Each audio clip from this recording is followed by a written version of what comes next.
Hi, everybody. How's everybody excuse me, how's everybody doing today? Welcome to my live stream for photo editing where I edit your pictures that you've submitted hopefully before the stream, and also I put my image out there for you guys to edit and see what you guys do with my picture. So thanks for submitting all your images today. I got about 14 or 15 of them, so quite a few to get through today. And I have them all downloaded. I'm going to be using mostly Photolab 4 today. Photolab 4 Elite with the film pack. So we'll see how that goes. But I got, a couple of requests to use Photolab so you guys can watch me how I edit and use the software, and hopefully you can kind of pick up things. And I have a link below for where you can download a free trial of the Photolab 4 so you can, try these things if you don't already have the software for 30 days, I guess, whatever the trial period is, and see if it's right for you, because I'm certainly really enjoying Photolab 4. Uh, it's become my primary editor now for just about everything, even for my professional work to some extent. I use it to kind of prep my images before I take them into Lightroom and Photoshop, because even now there's still no joy that in terms of being able to get rid of those software, but maybe one day we'll get there. But right now there's still king of the hill in terms of workflow for professional work. All right, let me pull up the chat window so I can see what's going on. I see. Oh, Music Sound Gear's here. Hello. Yes, you're actually on the live today. That's awesome. And Des, is good to see you. Good morning. Yes, it has been a while. And Dave Nelson, Plato, good to see you guys. And scroll down. Lysippus is here. Jeff Painter. Oh, Roberto, how you doing? Great vlogs, by the way, lately. I really enjoyed that one where you tried to take 12 images, but it ended up being more, I guess, at the end. Roberto, if you go to his channel, he does some really terrific vlogs, and he has a very good sense, like a really neat sense of humor. Certainly more entertaining than me. I'm always straight-faced in my vlogs. Um, John Follows, good to see you. And Trevor, hello from Southern England. And okay, so let's see if we can get started on the editing. If I can switch over. I always have trouble getting the stream started. Let me move this window over here, the chat window over here. I'm almost there. Oops. Good, good.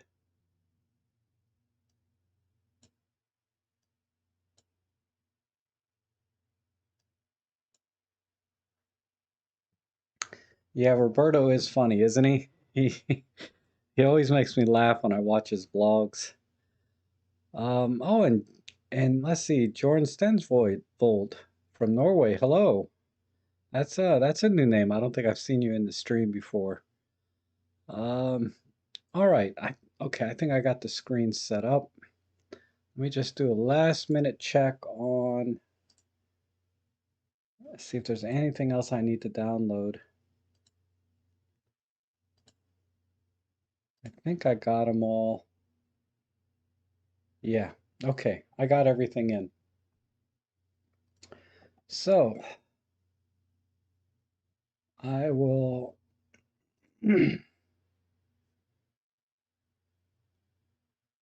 what is it, button number 3? And camera. There we go. Okay, we'll just start here at the top. Oh, hi, Marcia, how are you? And oh my God, is it 4 in the morning over there? Oh my God, Roberto. We'll start up here. This is actually one from that was submitted last week, I guess Wednesday or Thursday, and I didn't get a chance to get to it, but let's just take a look at the full screen. So, sort of have this what they call a Dutch angle and some corner of a landscape and this tree. So it's not a lot going on here. There's not, I mean, there's texture, but usually texture is a backdrop to something else. Uh, in which case I don't see much I can do here. I think, okay, this is what I'm going to do. We're just going to go full on dramatic. Uh, so this was EM1 Mark III with a 12 to 40 Pro. F4, yeah, nothing wrong with the settings there. But I'm going to go, uh, yeah, it's a green screen. I'm just going to focus in on the tree because that's really all that's here is this tree and a little bit of backdrop. So we'll split as a diagonal this way. And then let's just convert to black and white because there's only really one color here, sort of a greenish and yellow. And of course, let's increase the contrast.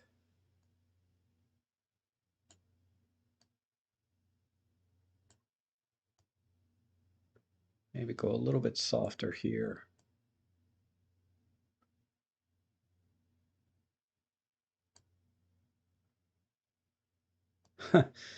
No, you know, angles in landscapes don't bother me as much as angle problems with, because there's no horizon or anything to really throw me off. Um, I don't like buildings and structures and horizons being crooked. Those drive me nuts. Let's add some vignette, and I think we can call it there. Gosh, I'd like a little more contrast this way.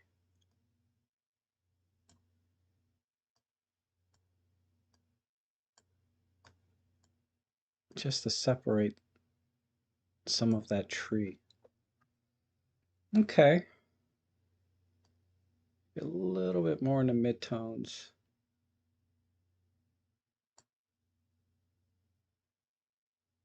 Might be too much. Oh, hi, DeMorgan. How are you? I'm glad you can make it in. I think that'll do it for this image. There's not much going on, so I'm just trying to separate diagonally the tones, right? The lighter tones versus the darker tones. And the darker tones have all the texture, and then there's some detail in the lighter tones. The only other thing maybe is to split tone, or not split tone, but just maybe throw a tiny, nah, I don't know if, just a hint of color there, and that's it. So, yeah, there's the before and after. You know, the before was a 16 by 9 wide. So basically I square cropped it and tried to separate the tones and ended up with this. So, there you have it.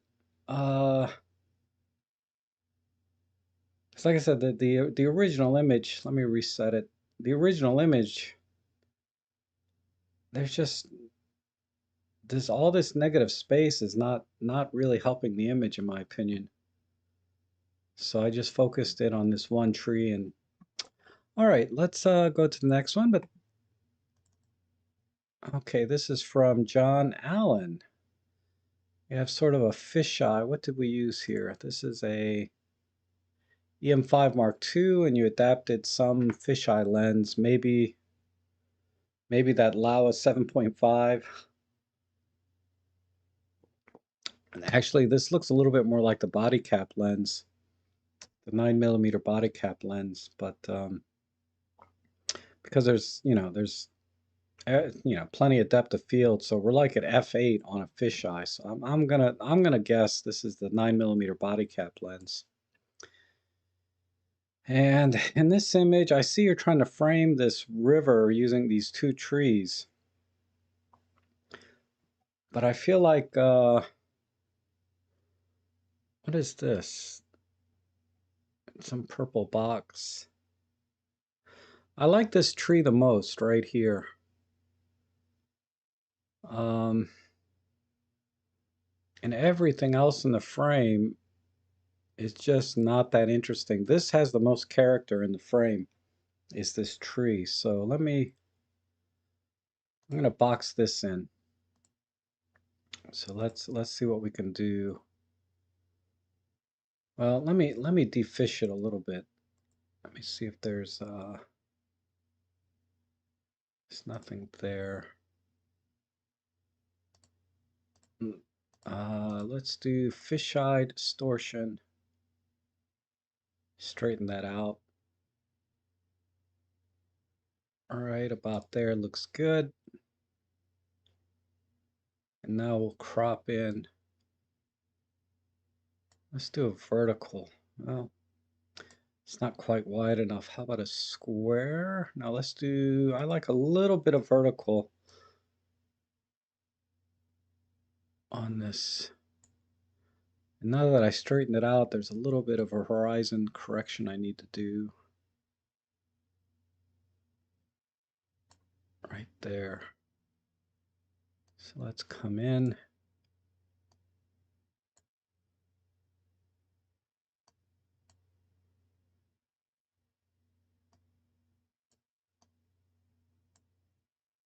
See how that looks.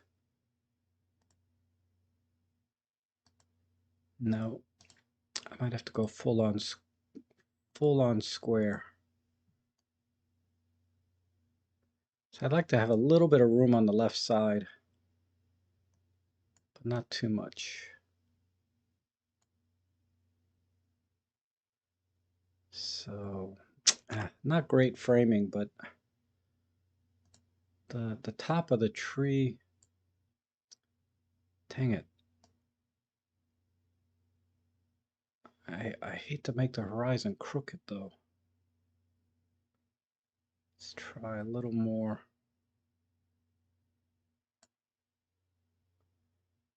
Okay. So let me come in a little bit here. All right.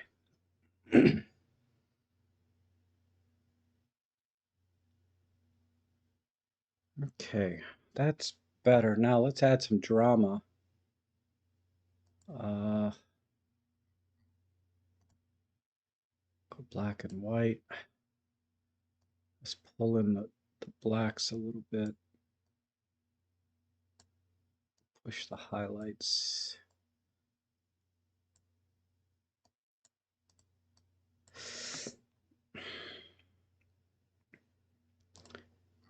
I'm going to darken the cyans and blues for the sky.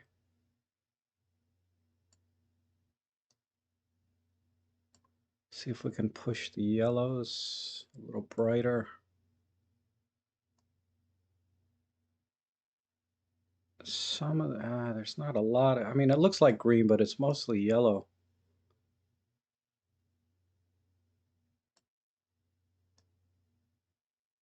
There's nothing red really. Okay.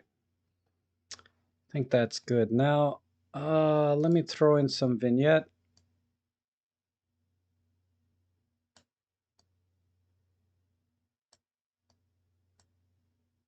This way. And I'm going to brush some light back in. So let's make the brush a little smaller. Go about 50%. A little bit less feathering. Let's try that. I want to get these gnarly branches in.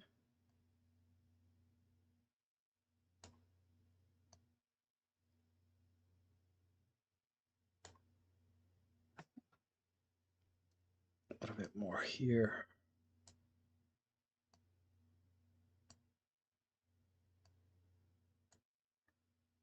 And some in here.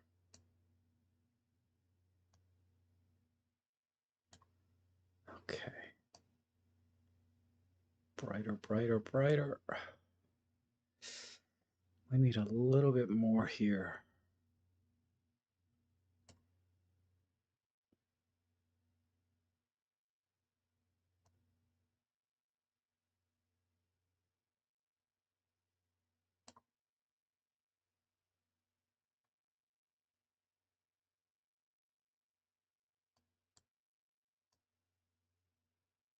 Okay.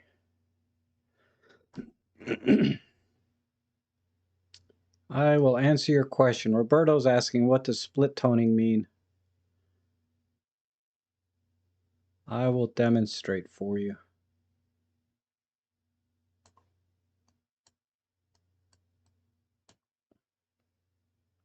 Now you can split tone anything. Uh, it's done a lot in black and white because it's more obvious, but uh, people do split toning in colors sometimes for to give the image a different look. Sometimes, like if they want to go more of a vintage look, they'll split tone the highlights and shadows. I'll show you. Uh, Gosh, I'm just not getting. Let me increase the flow a little bit. I really and let's go a little smaller.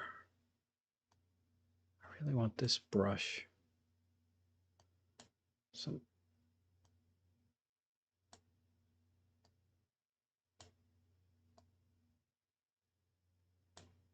All right, I think that's good. And then, okay, I'm going to split tone this just for Roberto's sake. Basically, tones mean, highlights and shadows, right? So you have highlights and you have shadows, and then you have stuff in between, right? And when you split tone, you can add color to highlights and shadows separately. So if you want the highlights to have more of a bluish tint, and then the shadows to have sort of a yellowish or sepia kind of tint, you can give those tints to the different shades or different tones in the image. So like in this example, this image here, we have a lot of shadow here, right? And then we have these highlights like these clouds. So let's say I want these highlights to be more blue, and then I want the tree and everything down here to be more selenium or golden tone. I can click on the split toning, and then you can see high tones and low tones. So this is doing opposite what I want. Let's do selenium in the high tones, and I can kind of increase that, and then we'll do sepia in the shadows, right? Or the lower tones. So you can see now these are more sepia, and then up here are more of this, they call it selenium, but I call it kind of a bluish tint. And that's all it is. And this looks pretty good for this image. So I think I'll end it here. And you can do the same thing with colors. If it's a color image, you can add a little bit of tint to the different tones on the image. Um, and this Photolab 4, Lightroom, they all have like these tools to split tone, highlight, shadows, midtones. This one here in Photolab 4, they just have the high tones and the low tones. But Lightroom, they have also midtones. So you can do highlights, midtones, and shadows, all different tones, which is a little excessive, but if you really want those extra tools, you can get those. But for Photolab 4, you do have this, which honestly is sufficient. So let's do a before and after. Um, so here's a before and after. So again, I just focused on the tree, really. I thought the tree was the most interesting thing. And just looking at it kind of on its own, full screen, I think this looks pretty good. Maybe a little brighter. I'd spend a little more time light painting this a little bit, but for the most part, this is pretty close to what I would probably the final product would be. And then looking at the full-on original, there's the original image, which is just it's really a nice scene, but it needs some subject. It needs some place for you to focus your attention on. And the way it is now, nothing dominates really the frame as much as this one tree, and that's where I kind of went with. So going back to my edit, there's my edit. It's a little dark. I should probably I should probably pump up the midtones and the shadows a little bit. Something like that, and just pull the highlights in just a tiny bit. All right,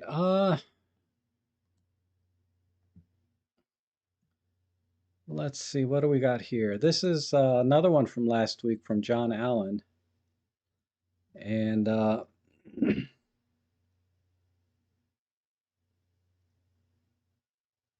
this is another fisheye. Let's see if we have a legit fisheye. No, this is another adapted one, and this one doesn't feel like the 9mm fisheye because the fisheye effect is a little more dramatic. So I think this is maybe another one, but I'm not going to try and correct for it because the problem is everything's framed so tightly that if I try to correct for it, it's just going to push things out of the frame that I want to kind of keep. And I think this overall image, I like to keep everything in that I can. This flag, these people. I like this little sandal here. I don't know, I just kind of like everything in the frame. So I'm just going to play with the colors because I want to keep this red color. Let me see if there's a preset that I like. Um,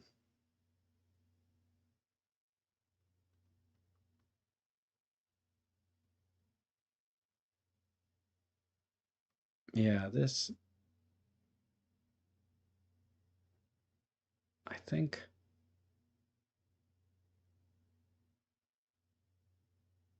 I think this one here.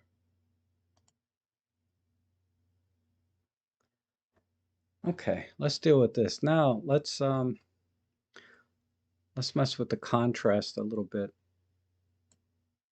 See if we can get the trucks to look a little bit grittier. Hi, Gigafish, how are you? That's a little bit too gritty. So let's go to the highlights and really push those up. See if I can crush the blacks a little bit.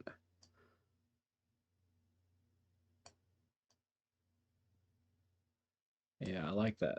I'm just trying to create some drama in this image.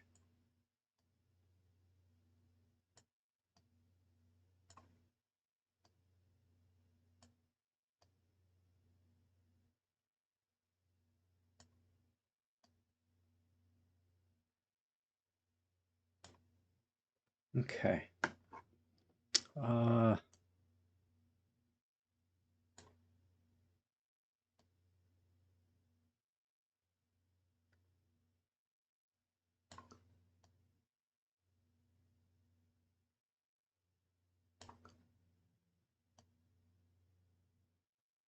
I like it right there.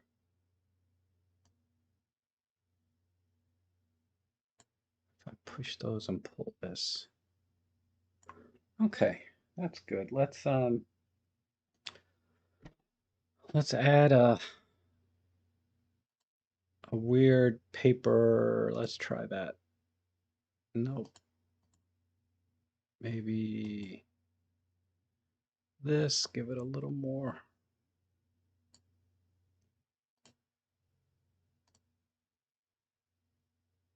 Yeah, I like that. And then I'm just going to desaturate a bit. Just a bit more.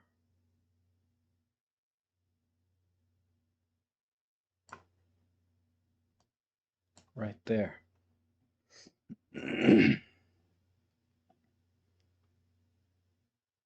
And Music Sound Gear thinks we can just crop in here. I don't know about doing a video, Giga. I'm definitely gonna go. I'm just when I'm there, I'll try. I always bring my vlogging camera with me, so you never know. Um, let me try sound gear suggestion here. Let's do it one by one.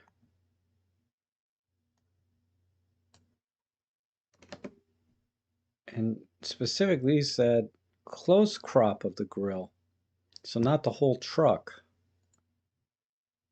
And I don't know. It feels a little bit too tight.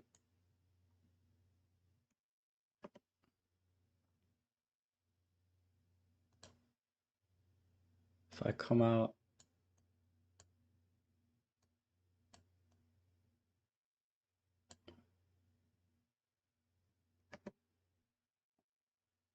I mean that's okay. I prefer the whole scene. Um, but this is okay too.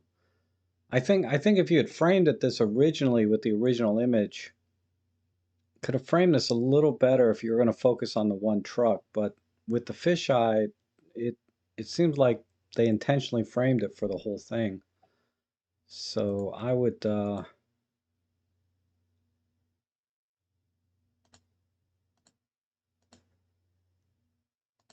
I kind of prefer the original crop showing both trucks. So, 'cause I just like the setting here that it's a show, right?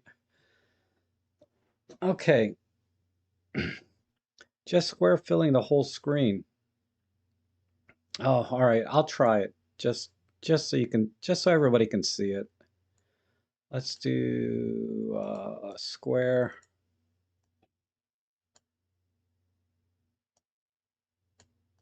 You're talking about something like this, I think. Maybe.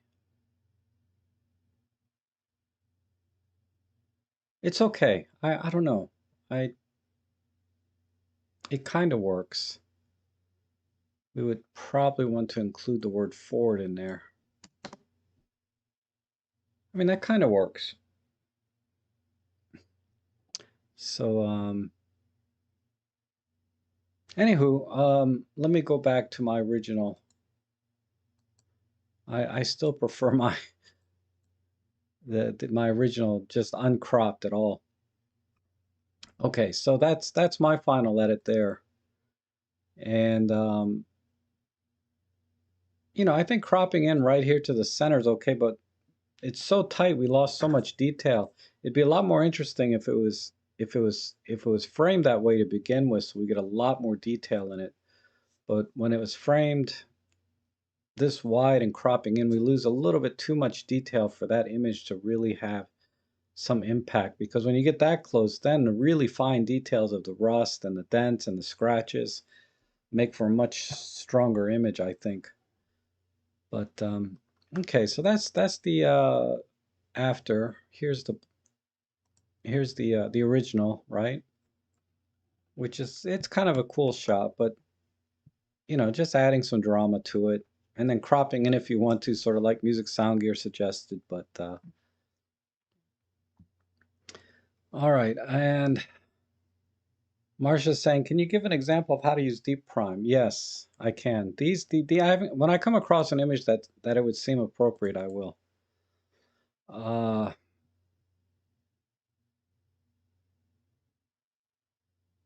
okay, this one here,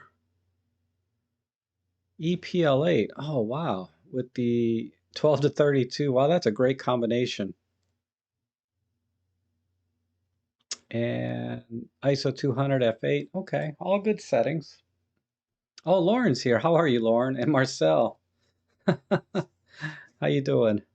Yeah, I really like it. I mean, it's a little pricey because I got the whole thing for 270 bucks, the film pack and the perspective correction, but all of it works together really well. Okay, let me, this is weird. The horizon is really straight, but then this chair is crooked. If anything, the horizon needs to be tilted even more, but the chair would be even more crooked. But so we have framing here with the trees and the shadows, and then we have all these rocks leading up to the bench. So everything is right here on the left side of this image. Nothing here on the right side is adding anything, so I'm going to crop it that way. We'll do a portrait crop. Maybe maybe a little tighter. I don't need so much tree and shadow, but maybe just a little bit at the top and a little at the bottom. And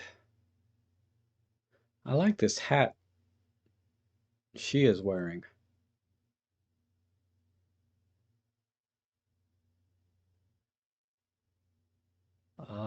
Okay, I know what to do. I'm gonna go, because Lauren's here, I'm gonna go a little bit sepia on this. Uh, let's try old postcard. Almost. Let me try 1900. No, I like old postcard better. Okay. So, old postcard, and let's see. Let's let's mess with the contrast a little bit. I just need a little bit more. Maybe this way.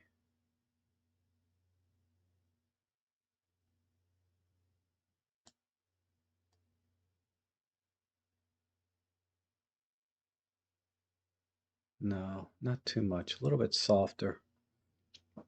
Okay. And let's make the old paper a little bit more dominant.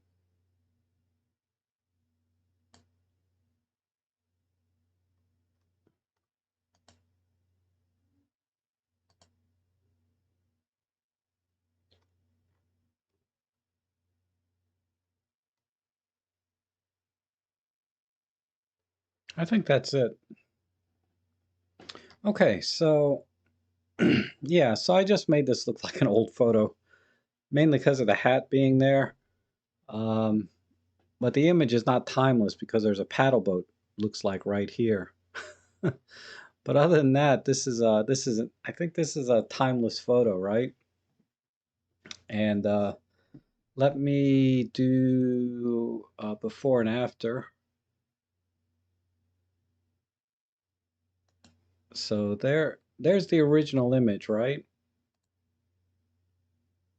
And like I said, everything on the right side is really just there. It's not doing anything.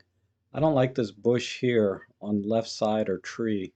All the action for me is right here in the center with these rocks leading right up to it. So I ended up with this image here, and I think that works pretty well. Okay. Uh,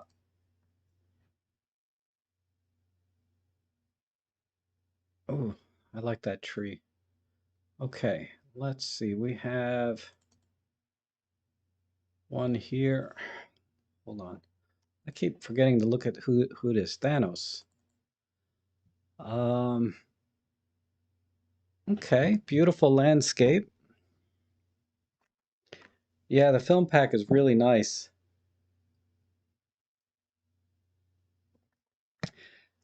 There's kind of a top border. I can adjust it a little bit, but uh yeah. There the old postcard is basically applying a frame to the image. Um and you can adjust the framing a little bit so it shows more top, bottom, left, right, but I didn't do that for that image. Um, I'll just go back to it. See at the top here, there's a little bit, it looks a little bit cut off, but if I, because there's some tiny light leaks, but you can go in here and frame it this way, rotate it around, right? So now that looks a little more like the framing is all the way around. So you can always play with it, and then I can increase the size so it really comes in and looks even older. But anyhow, let me go to Thanos's image here. Okay, gosh, with landscapes, I never like these really bright skies like this in the image. If I wanted the skies, I would bracket it and make it more dominant, but it's just a little tiny strip at the top, and it's very distracting because what's really interesting is this little village or town down here where all these millionaires live, because these are big ass houses. Um, okay, so let me just first crop in. I just noticed all the text is getting cut off here. Let me back this off a bit. There we go. Yeah, Luminar Sky Replacement would work here, but I don't have that with this software. I do have it in Photoshop. But I'm going to crop in. Let's do a 16 by 9 and just get rid of all of that at the top.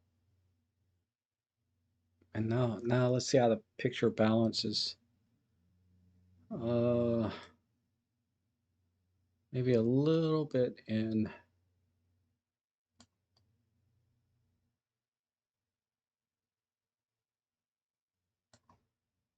Let's see how that looks.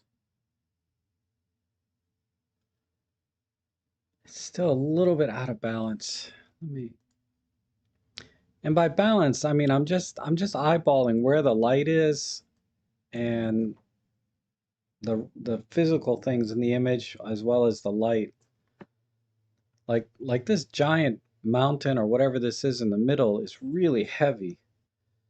But then there's lots of light down here on this town, which is kind of offsetting that weight, at least to my eye. It's very subjective. But I think I'm going to go with, I just need to go a little, I don't like this one little tree in here. Let me get rid of that. Okay. All right, I'm going to go with this on composition. And then I'm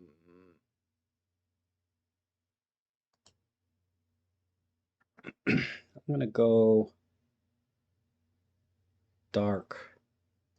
Let's see if contrast, no, I don't want that. Contrast this way helps a little. And I'm going to bring this in.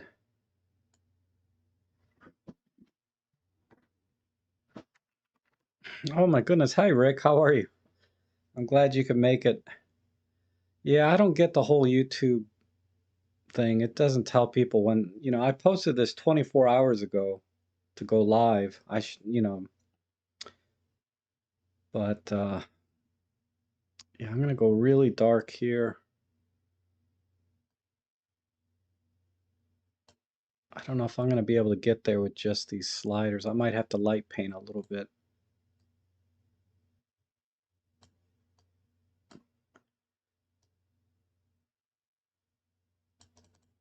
I'll come back to the contrast. I'm just not.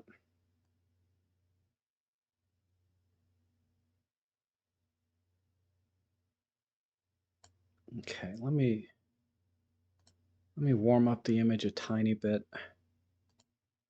Let's try cloudy. No. Shade. All right. That helps. It's very subtle, but that helps, I think.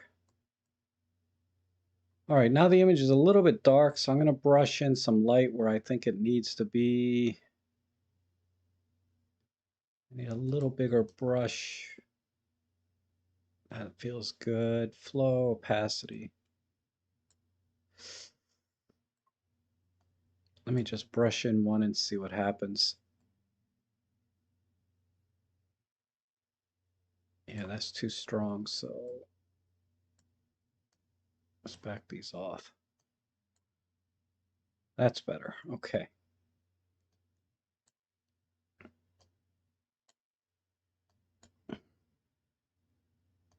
And let's make this light a little bit warmer. Okay. And a smaller brush for up here.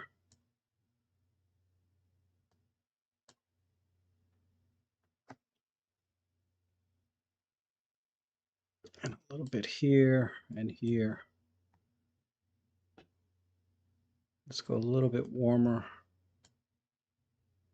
A little more magenta.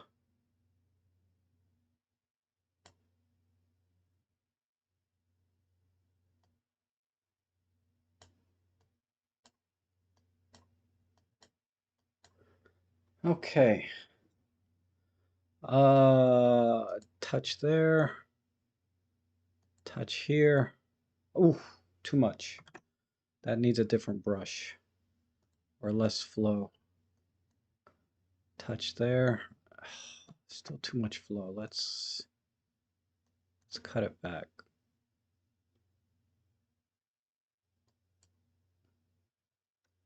All right.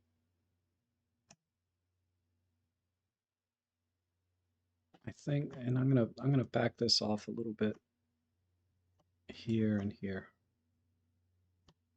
Just a couple of spots.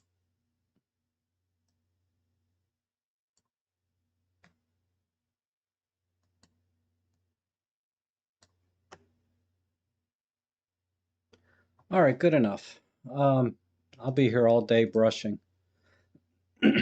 All right, I think let me go back to my contrast thing. I just feel like either I need some contrast somewhere. More, yeah, that's better. A little bit softer. Right up there, but a little bit more. Let's do the advanced. This is nice. I can add a little contrast in the shadow areas, which is what I want, and not touch the highlights up here. In fact, I can make the highlights a little softer if I want.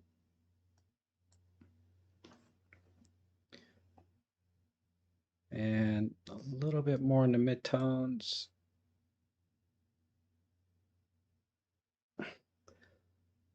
Okay, that's good enough. I don't like what I did right here too much. Dang it. Let me go back to that. Uh,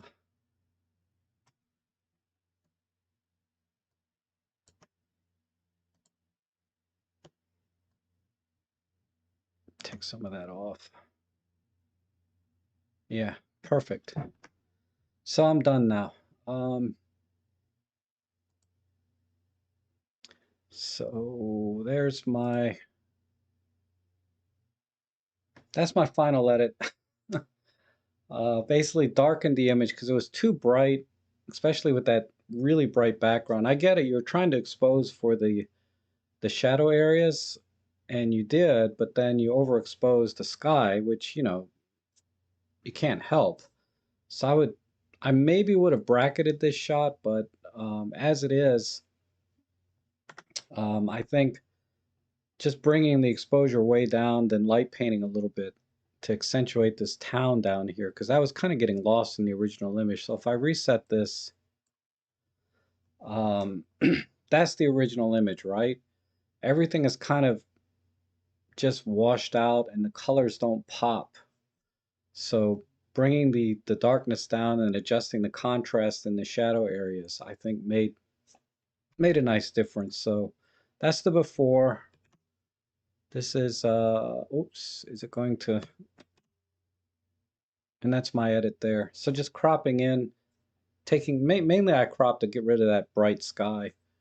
I would like to add a little more softness back here. Now that I'm looking at it, Let me just add a little bit more softness in here. So that would be a little bit of less contrast, right?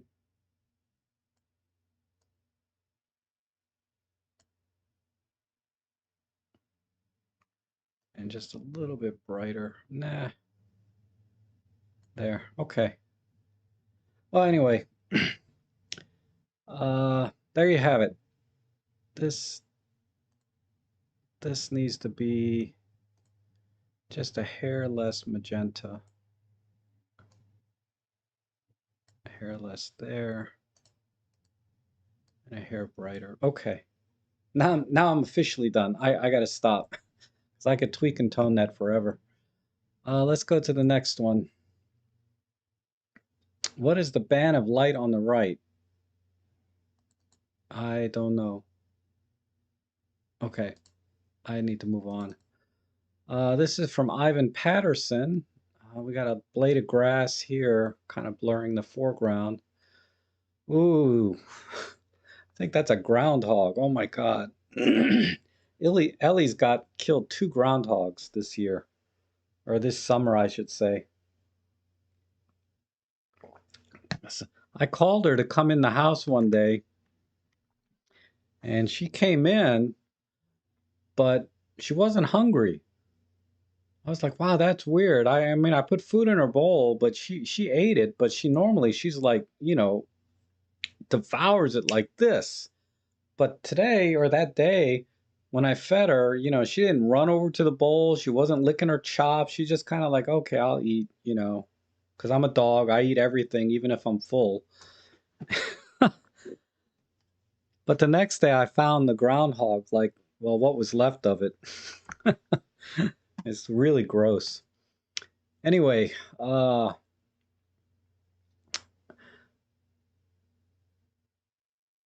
okay, I think, yeah, I need to get rid of all this distracting grass. And we got good detail. What did we use? This has got to be, yeah, 40 to 150 Pro on the M5 Mark III, so that's why there's still a lot of detail. The shutter speed is just a little bit slow. Um, yeah, I'd have probably dropped this down to f2.8 and then been at like 1/320th of a second just to kind of freeze because these little animals, man, they twitch and move and just at 1/80th of a second, it's not going to be tack sharp um, because the animal itself just moves, micro jitters. Let me just crop in here. Let's see. I like the framing of this tree and this wall. So all of this is nice context for this creature.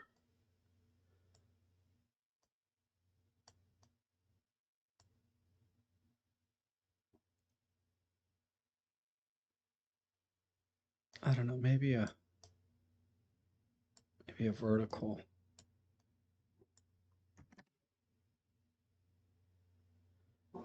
Okay. And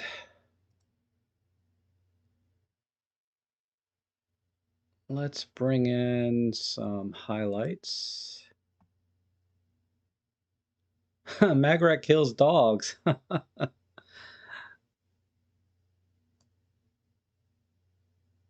Let me bring in the highlights and then we might have to go dark again. Let's bring the exposure down, but then warm this up. Let's do shade again. No, that's too much. Just cloudy. Um, Maybe come in a little tighter because the tree. I like this tree though. I wish I could frame it with this tree and still look interesting. Because he's looking off to the left, I like the left side to be a little bit more. Uh,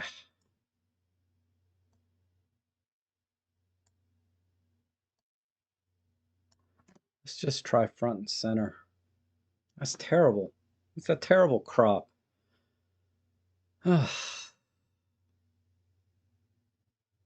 Lauren said maybe square, but I don't know. Duh. That's perfect. Thank you, Lauren. That's so much better. Okay. So let's see if I can pull in any sharpness. Dang it. Let me download the module for this.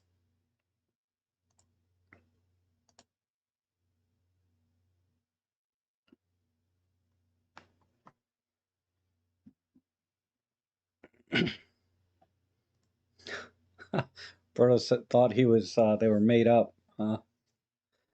Okay. Now let me click the lens sharpness module.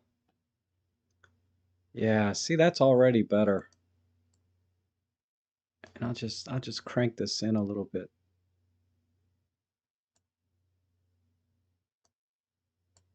Okay, and then a little micro contrast just to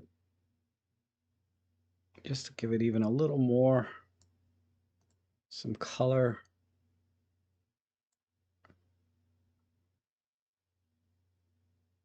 And a vignette and we're done.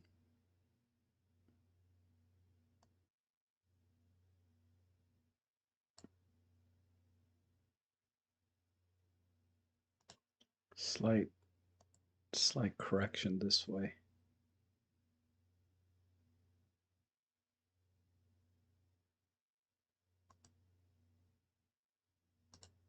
And I can I can yeah, highlight the backlighting a little with black and white, maybe. Let me just try with a little bit of a brush.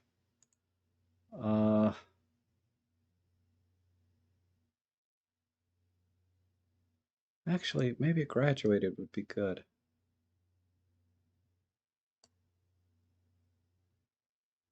If I pull in this whole right side.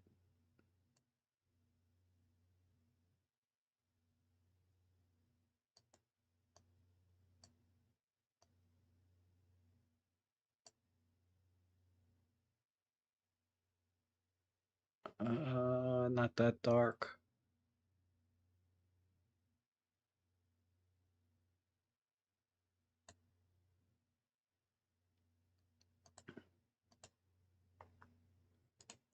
And then a brush right here. Let's see. Brightness and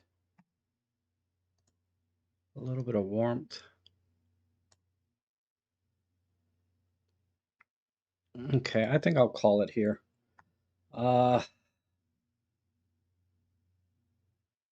See how that looks full screen. Not bad. It it brought in some good details, I think.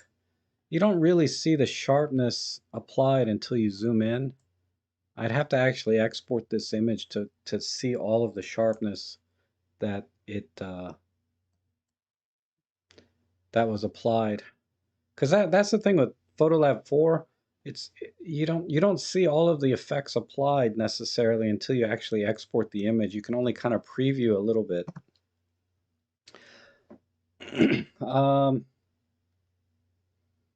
Okay, let me look at the comments real quick. Everything looked fuzzy. Then I looked at YouTube setting and it picked the lowest. Oh yeah, yeah, you have to watch that. And Lysippus says black and white, and Ellie's about to attack the screen, and DeMorgan's nice at it. Thank you. And simply radiates. Marcel says radiates expertise. Oh my God, no, you are the master of light, man. I've seen your edits, Marcel. But okay, let me reset this. This is the before image. So yeah, I had to get rid of all these blades of grass or whatever that kind of got in front of the lens. And then just cropped in the subject here, but kept this tree for some context or texture for the image other than just the grass. And then going to my edit, I think this just warm it up and darken it so it feels more like, sunset, or what do they call it? What are they? Golden hour. So it looks more like golden hour. Uh, probably one more brush would help. Um, Let me get a little bigger, like right here, and then just darken it, just to add a little bit of a shadow.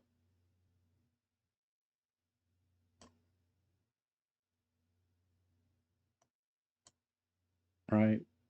Um, just a little stronger shadow back here. Okay.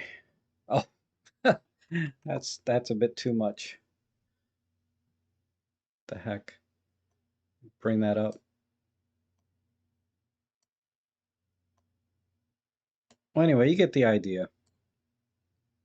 Uh,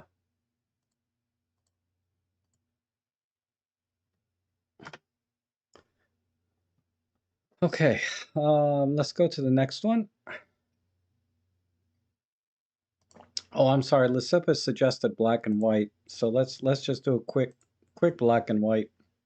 I'll just click the button here, and yeah, I mean that looks nice too. I would add more contrast for black and white just to give it a little more punch, like right in here and here and here, and then just bring the highlights in a little bit. And I think that makes a nice black and white too. Makes it as a black and white, it's just as nice. And there's the color. Okay, let's go to the next one. Yes, Rick's asking about the computer monitor that I ordered that was missing the base stand and the power supply, and yeah, I got my money back, so that was all resolved. All right, here's one from John Follows. Oh, these are cool. Um, what an interesting plant. It's just the way you took this shot. I mean, maybe it was in a weird place that you couldn't really get a better angle of it, but this angle, this perspective is really doesn't do this plant justice. Um, so let's crop in first. I'm gonna go square because it's just too much brick and not enough of this plant. And maybe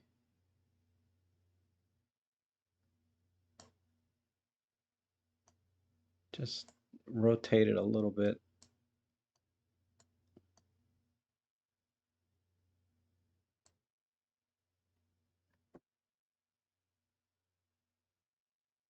Ugh, that's kind of there, but it's still, you can still see this weird angle it was captured at. I don't know if that doesn't really help.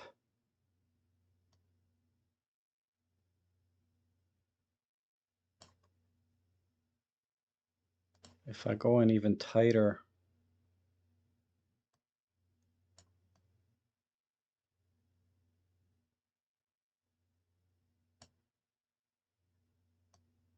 okay, I'm gonna go with this.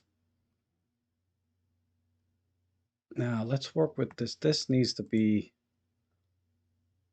hardcore. More of the stem running away from the top. Maybe. I'll come back to that. Let's I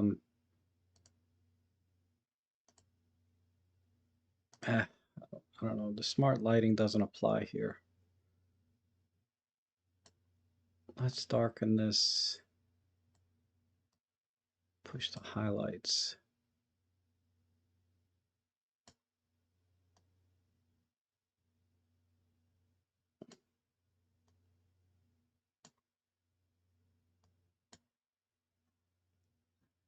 Okay. Let me see if I can work with these colors a little bit. Um,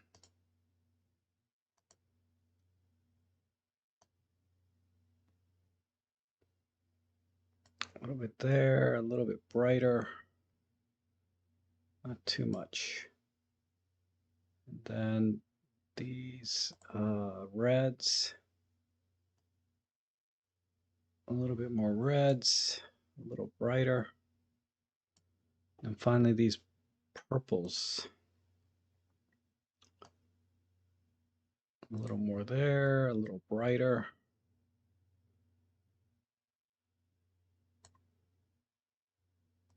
Maybe the reds come back. Yeah, cars were in the way. This was the new 8 to 25 Pro. Oh, that's cool. Let me look at the EXIF. I keep forgetting to do that. EM5 Mark III with the 8 to 25. Awesome. F5, 1/800th of a second, 0 EV. Okay, very good. So there's plenty of light. If you're at 1/800th of a second, what in ISO 200, and I'm just making it dark. There's plenty of light there.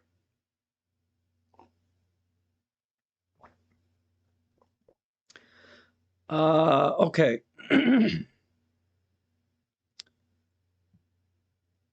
I think I'm almost there. Maybe, let me see if there's a little bit of, just a little bit here. I hate to do this, but no, that looks like crap. Let's do a vignetting type blur. Yeah, there we go. And a touch more in the shadows. Oh, not that much. I'll pull the shadows up, but I'll pull the blacks in a little more.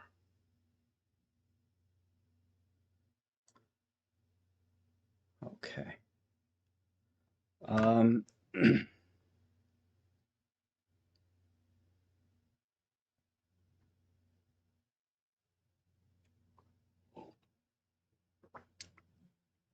I think that'll do it. So let's look at the before.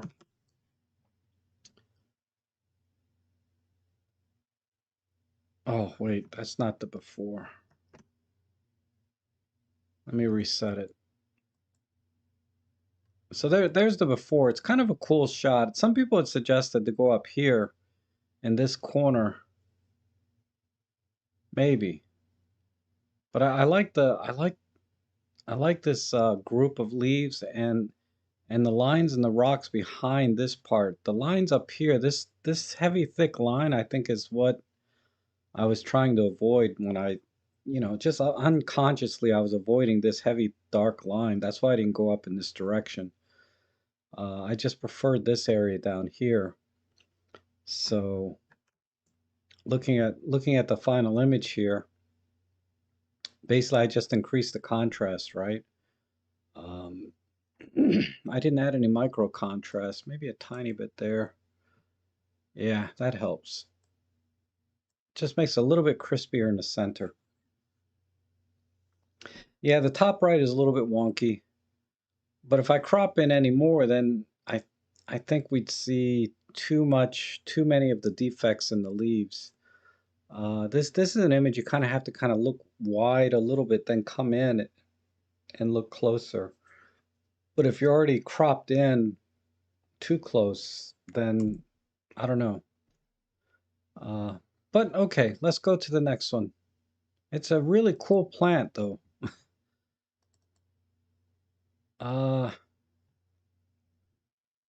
yeah, a little clone editing and stuff. Yeah, let's not get carried away with all the photo editing tools. Light painting alone, I feel a little guilty light painting, Never mind starting to clone things in and out. But this is cool. I'm gonna apply one of my presets that I created here. I call it Rob Auto. Let's see. This is a good candidate. I think it was Marsha was asking for an example of what do you call it?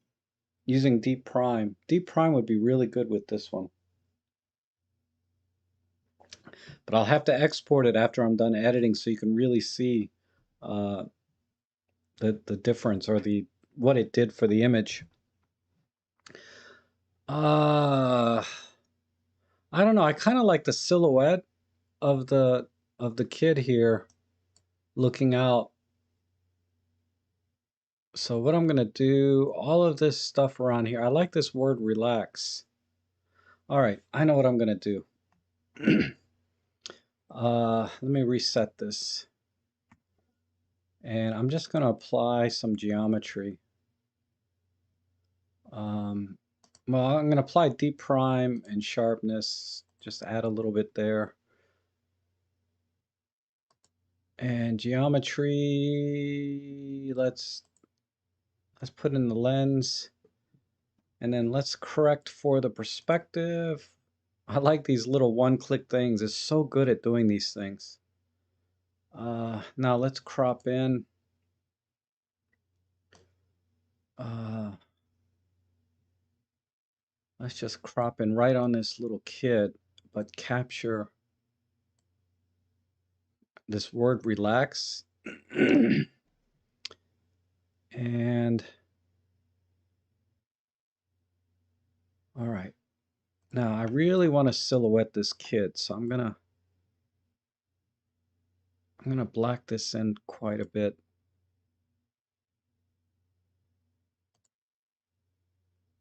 Give the now it's hard to see how I frame this because everything is blacked out, but I wanted to make sure that this building, or not this building, but the rest of this house frames this kid in as much as possible because the top of the door is missing to frame anything. All right, let's do a little bit of light painting. I may go black and white, but I want to light paint.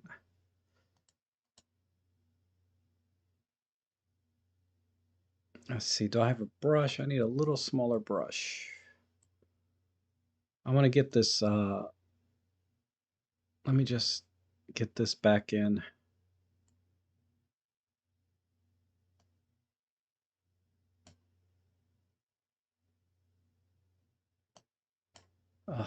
It's my flow. My flow is way too low. Let's crank these back up and try again. All right, that's about right. Okay, let's just make sure the feathering is 100%. And I'm going to start over here. Get rid of this and try one more time.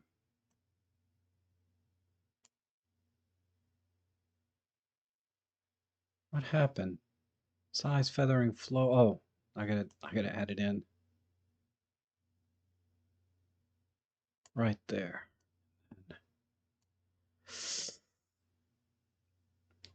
I can't see the image. It's so dark on my own screen. But I just want to bring a little light in from the window onto the floor so we can read this word here.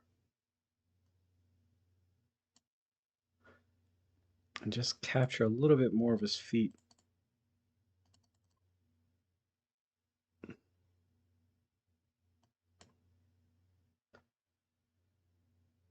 And a little bit. This is the only thing I don't like is the way this overlay is always in the way. I don't know how to move that. I'm gonna have to look at a tutorial and see if that's possible.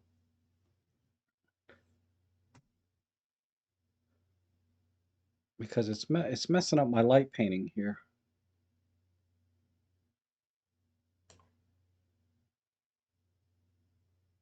Okay, that's a little bit too much light. Can I bring it down? Yeah. Right there. But a little bit more maybe. And just increase the contrast so it's a little bit gritty. Okay.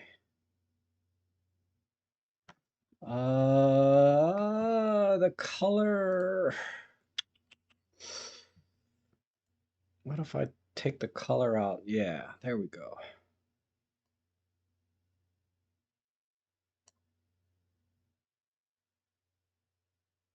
And then since the top is kind of square, I want to make sure the bottom is kind of got a straight line and square. A little bit more light there, a little bit more here. Okay.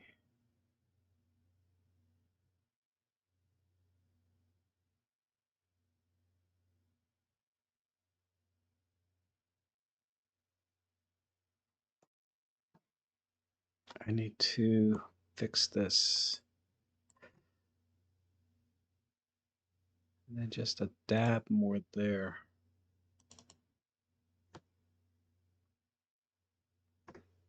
A dab more there.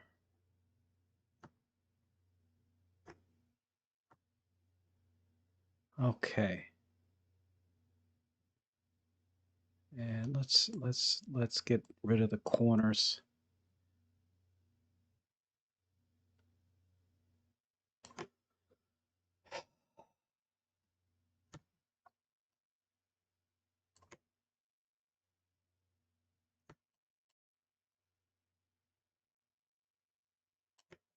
All right.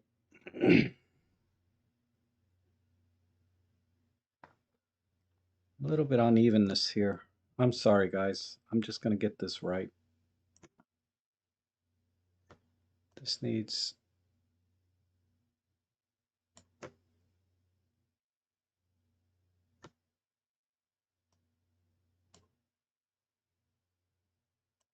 this needs to be feathered in. All right.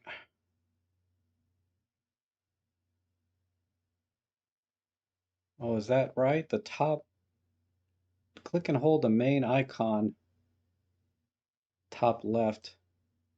Well, yeah, it moves everything, unfortunately. It moves everything I edited along with it. Um, yeah, good idea though, but yeah, it's kind of moving everything. Let me let me erase a little bit here.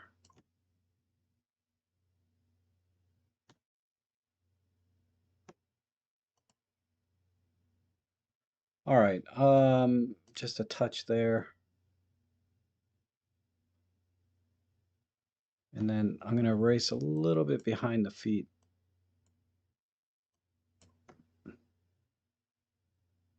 Okay, that's enough. Um,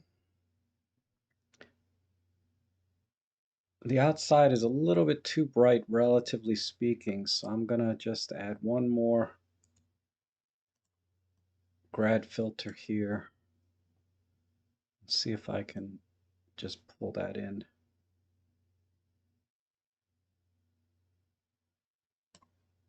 But let's move this up a little bit.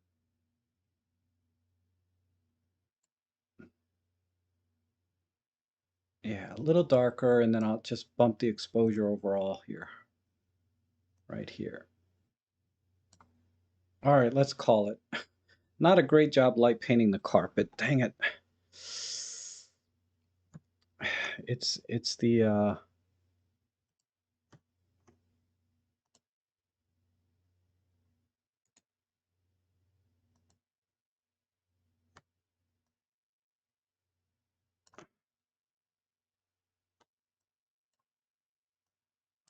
I'd have to start over completely to get this right. I'm not going to do that, but I'm going to leave it there. So yeah, Lauren likes the color. It's not, it works either way. Um, actually, that gives me an idea. Let's do one more grad filter.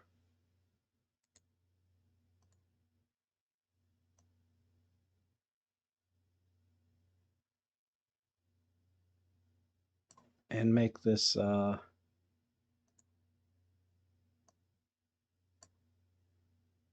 yeah.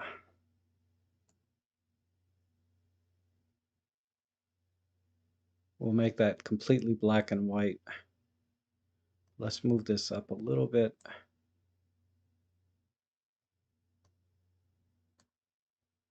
Just to get all artsy fartsy about it. Okay, now I'm done. I still don't like the floor. I'm just not happy with this brushing I did.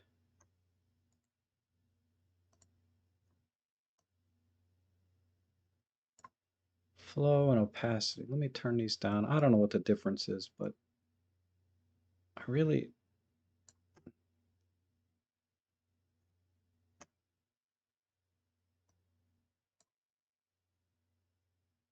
All right, that's good enough. Let's talk about this image a little bit.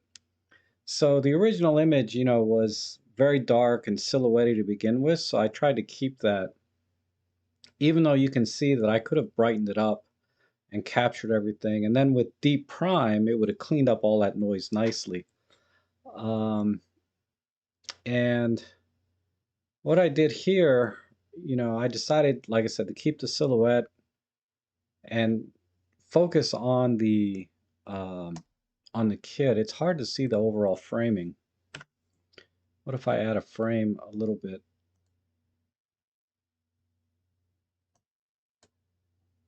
Um, yeah, see, I didn't frame this quite right.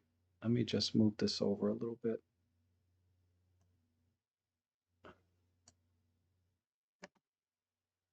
There, now I'm done. So let's look at that full screen.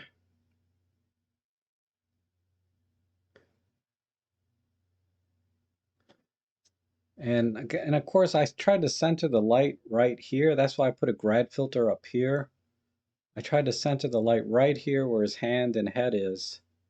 And then just a little bit of a shadow, because I like this word relax in here.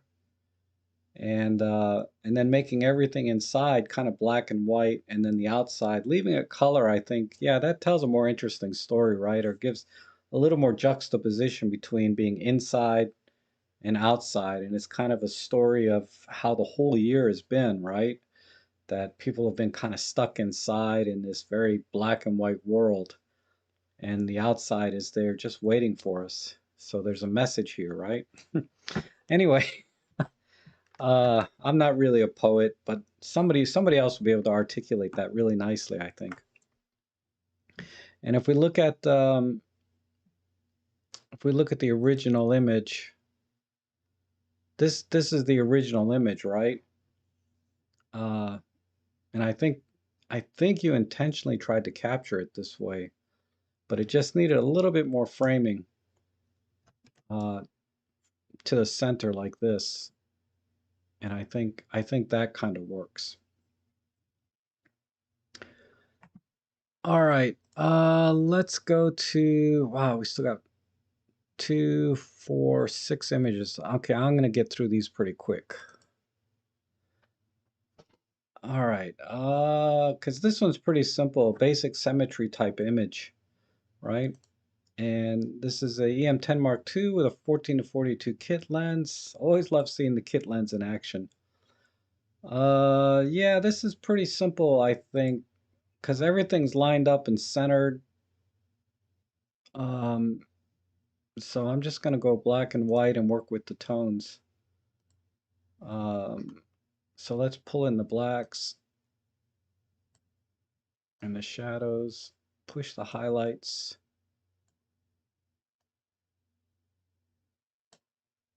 and then we will really make it kind of gritty right there and there.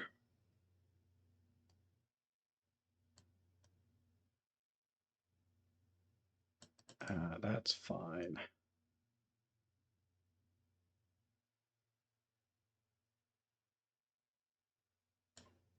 So let's do another grad filter. Oops. Just I want to darken this.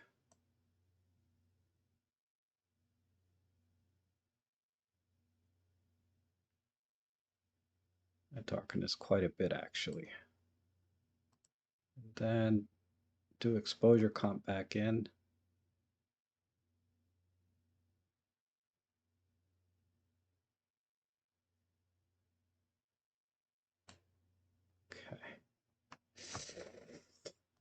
That's too much. I need to fix this one.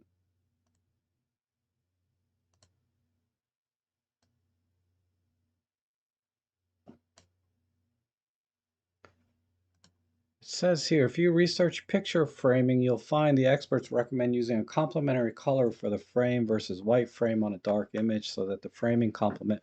Oh, yeah.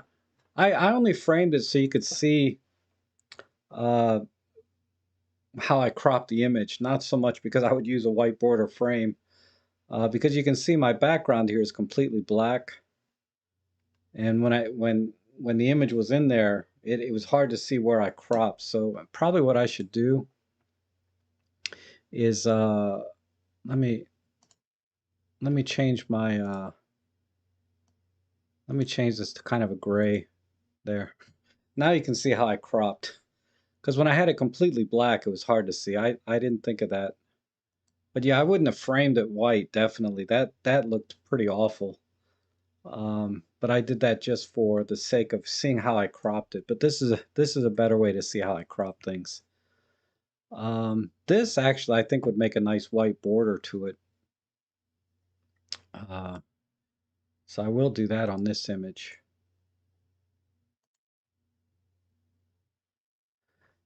And that's it. So that's my final final edit.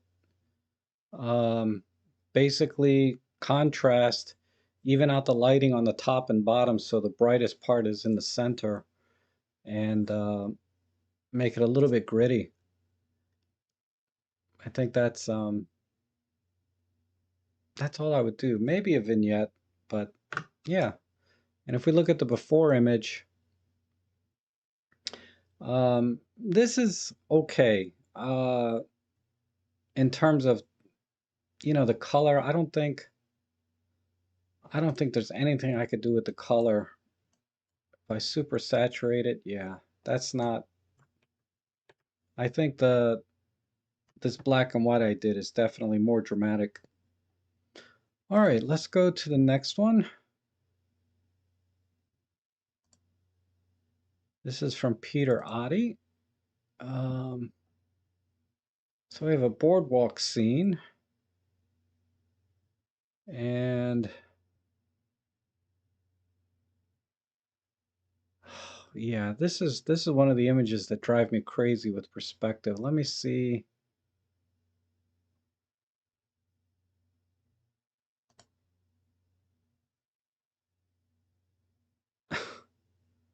That fixed it, but wow.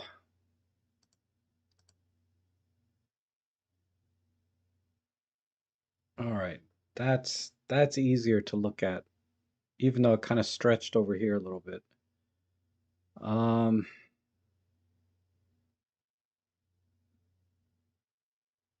Man, I hate to keep going black and white,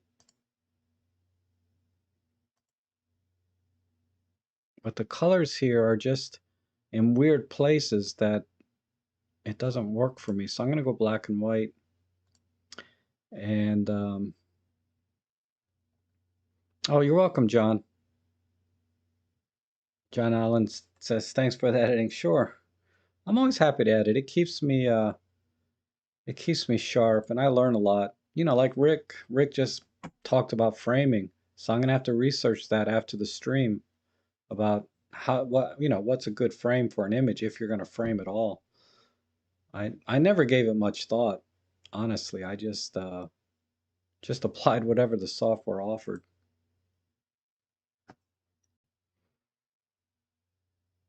Um, yeah, the right side's a little distracting, but now that the color's gone, it's less distracting, right?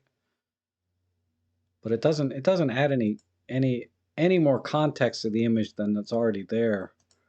So it's not really needed.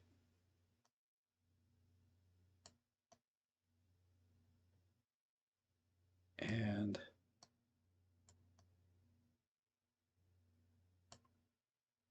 maybe right here. Yeah, there we go. Now let's add some contrast and stuff. Um,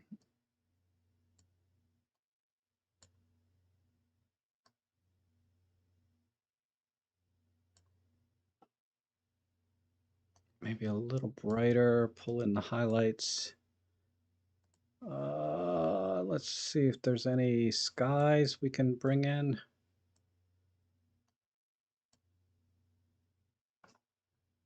There's not much blue left in the sky. But let's brighten up people's faces a little bit. Yellows and reds.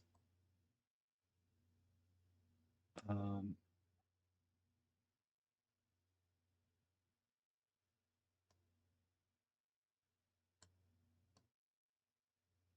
yeah, there we go.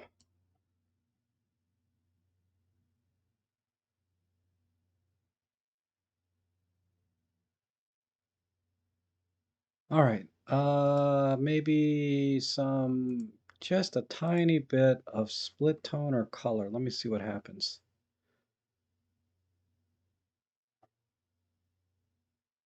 No. And if we go this way, no.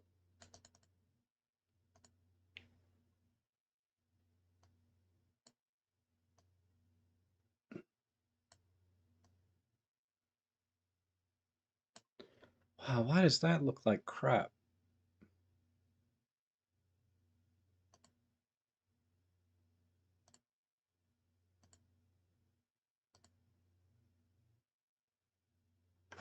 Oh, that's interesting.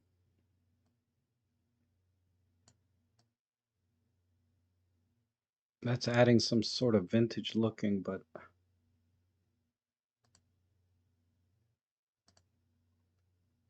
split toning. I might have to pull the saturation this way.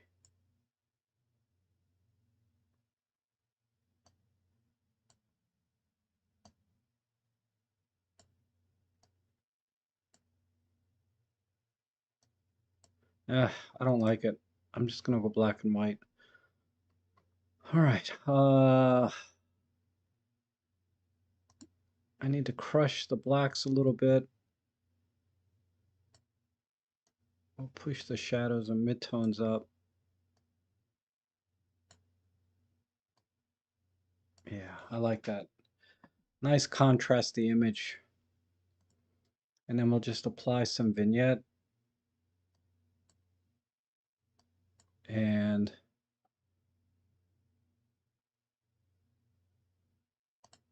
we'll call it maybe there.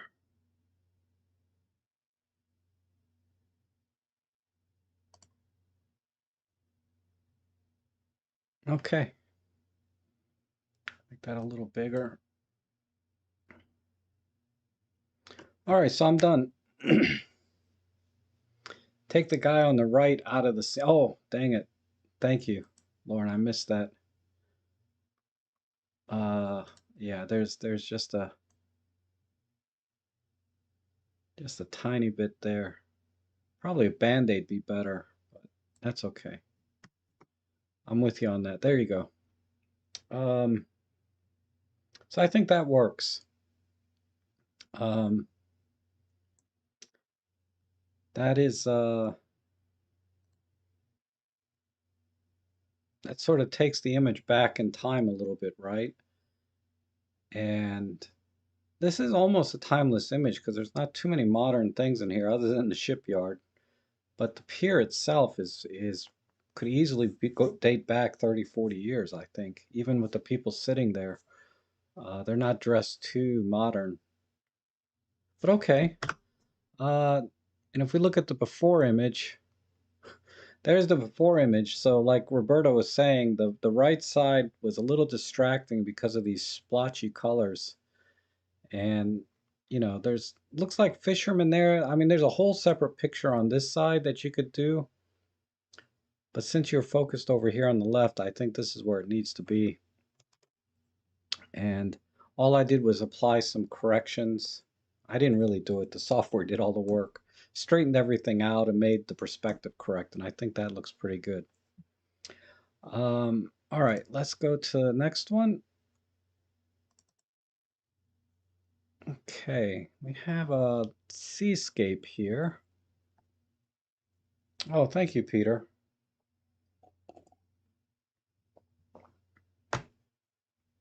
Sorry, just John Matthews is here. How you doing?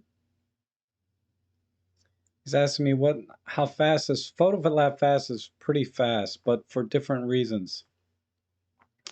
But yeah, it works. It works. It's definitely faster than Workspace, and about the same as Lightroom, except with a couple of exceptions that I'll have to talk about at another time. I need to get through these edits. If I get through the edits fast enough, I can talk about that. Gosh, there's some interesting colors here. Let me just see where they are. If I do that and warm it up,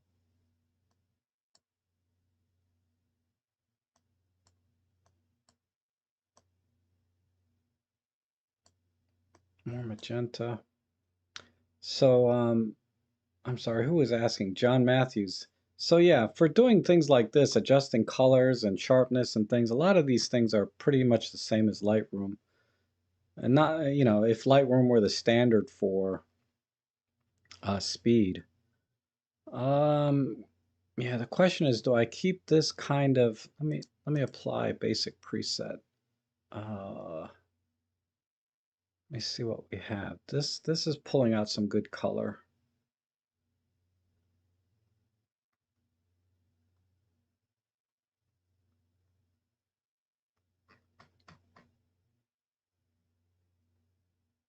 How are they doing that?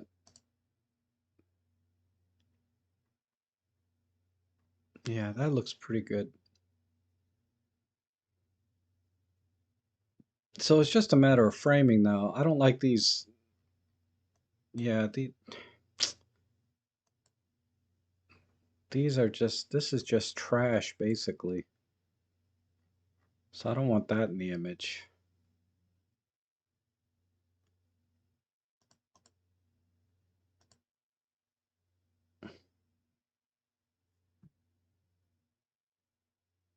What if,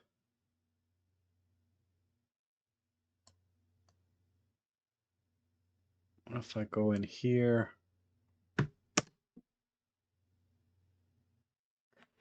Kind of missing out on the color though.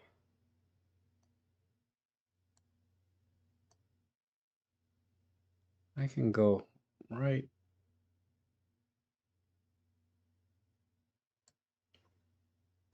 Maybe go full on 16:9. Okay, that's a little better. I actually like a little bit of this grass in the image.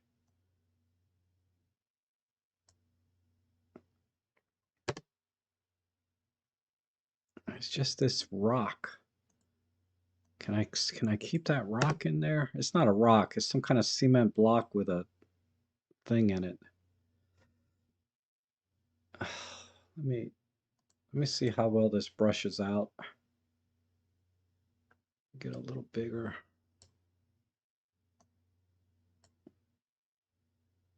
Ah, perfect. Um,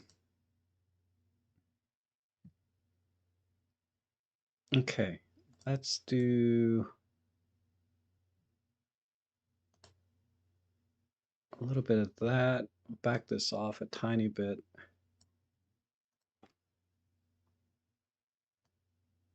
More saturation.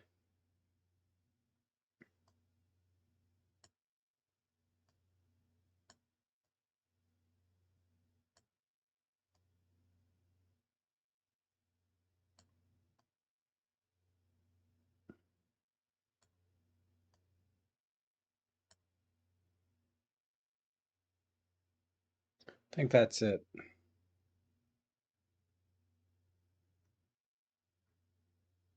So how does that look full screen?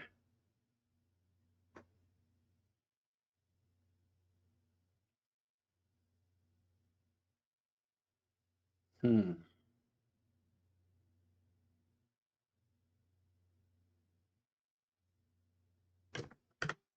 not a fan. What did I do wrong here? It's definitely in the crop.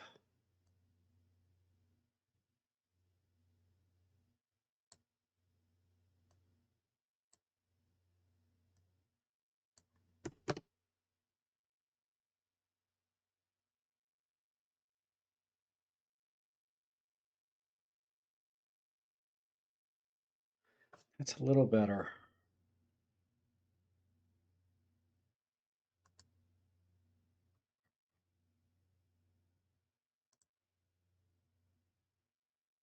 It's already pretty warm. No.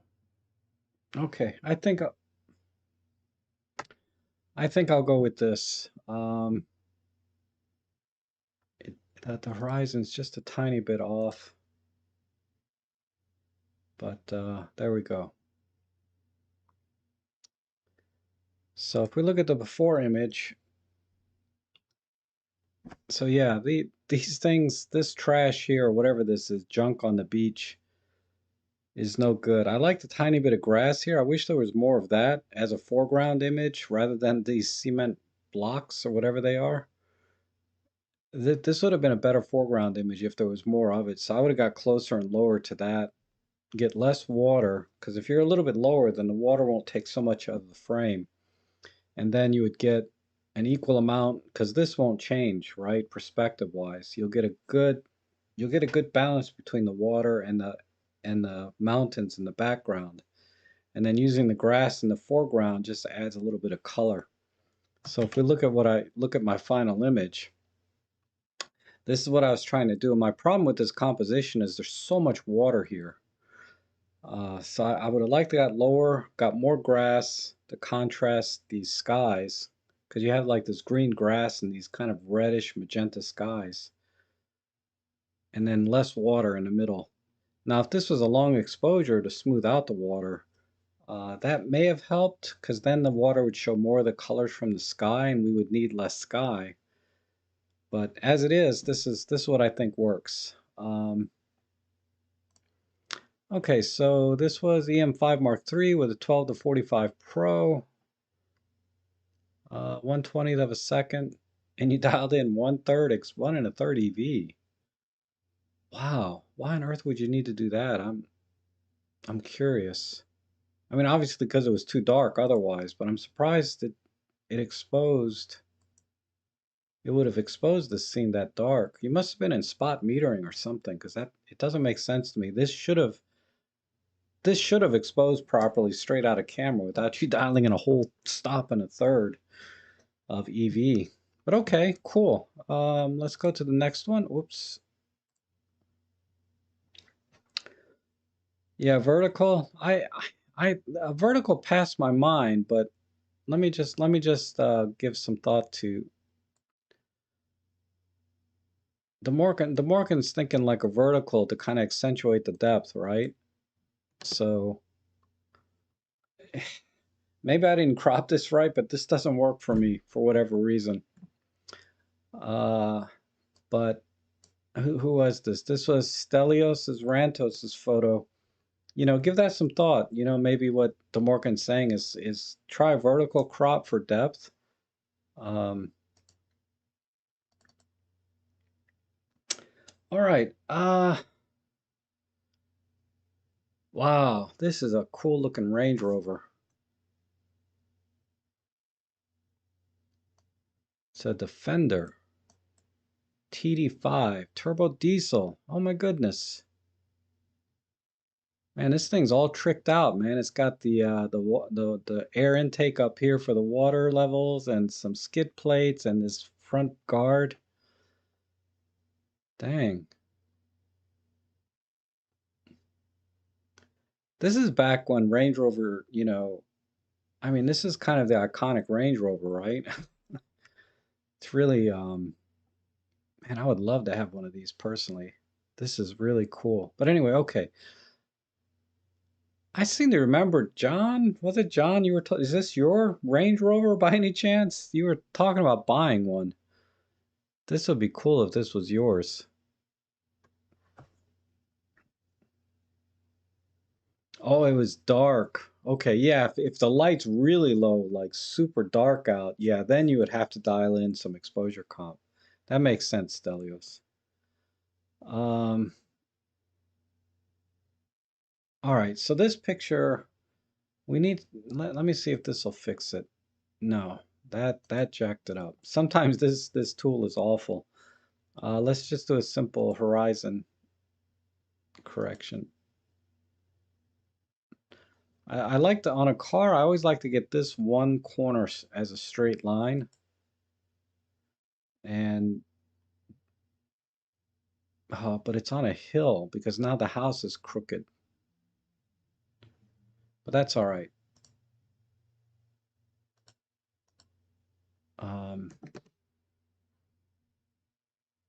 and what did we use here? We used a TG6. Oh, interesting. Can I download a lens profile? Yeah. Let's sharpen this thing up because it's a little bit soft. We know what happened to them.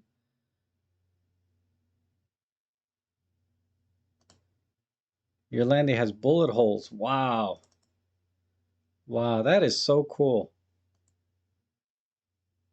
I really like these older Range Rovers.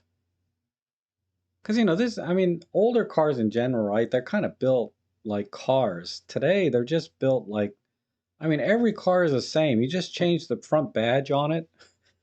You have a Mercedes or you have a Toyota or you have like a Mazda or a Ford. You just change the front badge on it and all the cars look alike and are built pretty much the same. Uh, it's just, it's a sad state. There's very few unique cars built anymore. I mean, Chevrolet has their Corvette, Mazda has a Miata. There's still some unique vehicles being produced, but they're far and few between. Back then, I'd say up to the mid 80s even, cars were made, you know, to anyway, let's not talk about cars. Let me fix this image. Um, okay, let's add the lens sharpness back in, some deep prime. And that, wow, look at how well that cleans up with deep prime and lens sharpness. And we need some contrast. So let's first pull the blacks in a little bit.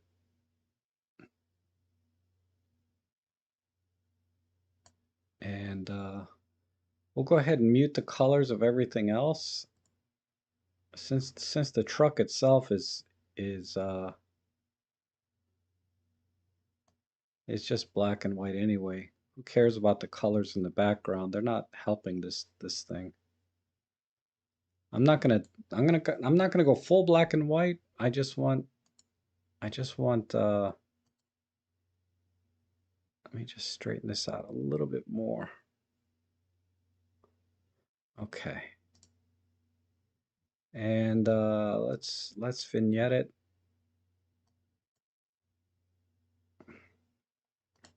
All right, let me play with the contrast now. So a little micro contrast, a little bit more in the highlights, mid-tone shadows.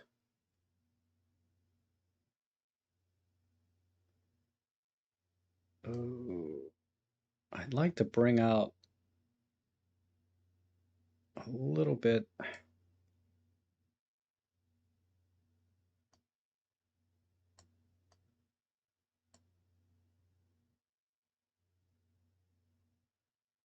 What if I do this?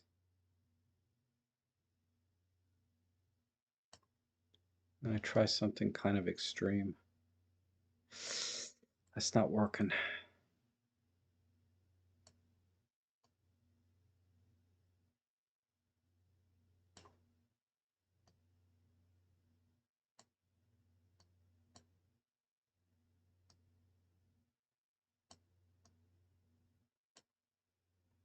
Okay. Uh,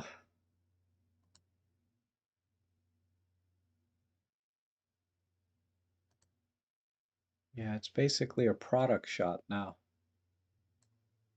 We can go maybe 3x2, just a little bit wider. Come off the back a little bit.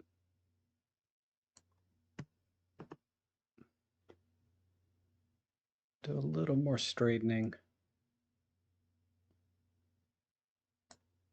Gosh, it just... Ooh.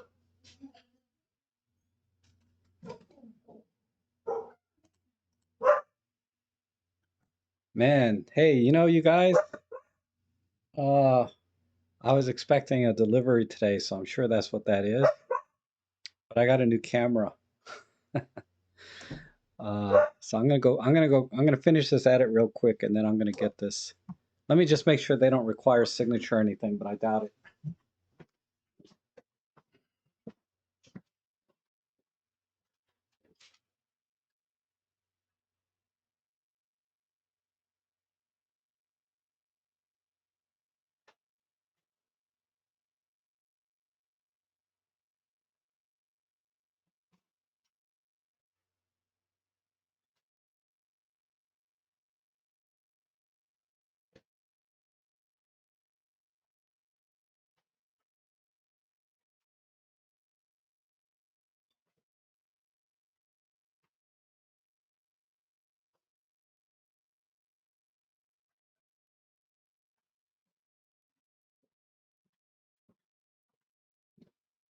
All right. Uh, yeah, it's here. I'll open this up later. Maybe on Sunday for the live stream there. Okay. It's nothing special. It's kind of special, but it's not really. Okay.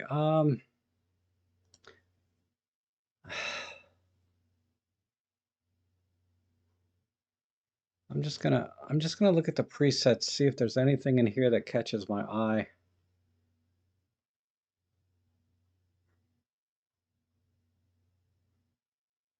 I don't want to go too old.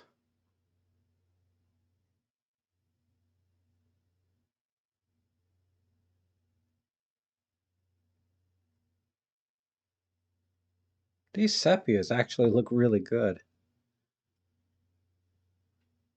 but let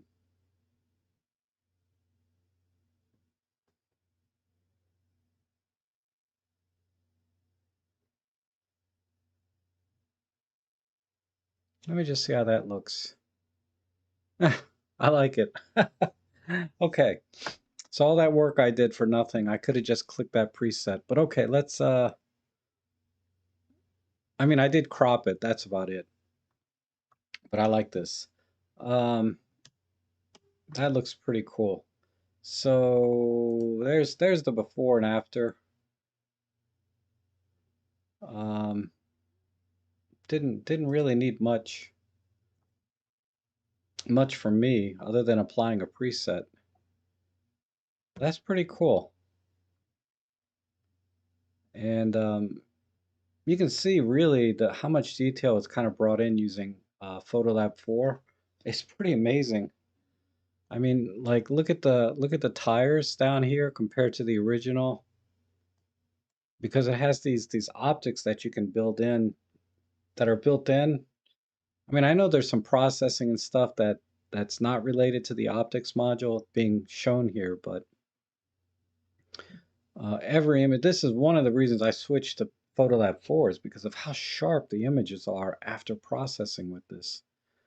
Um, okay, let's go to the next one. John follows.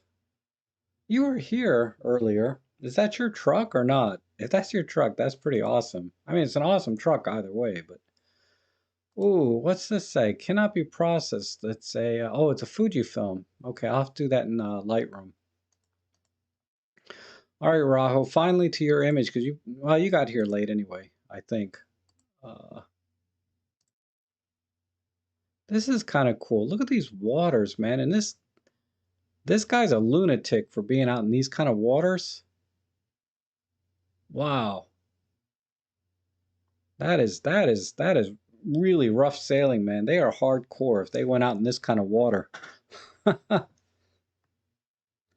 Um, man. So we got this pole here.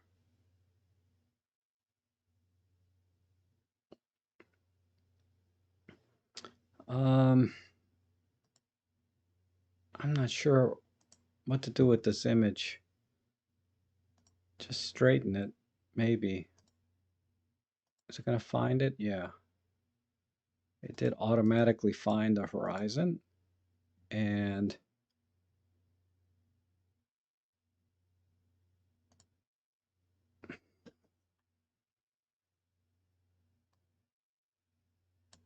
I want to capture just this storminess of this water. And let me see if there's anything. Yeah, I need to download the module again. Panasonic GM5.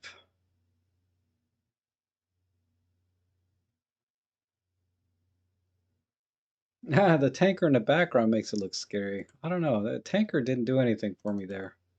Let me look at it again. I don't know. I mean, this image is really about the tanker or about this sailboat.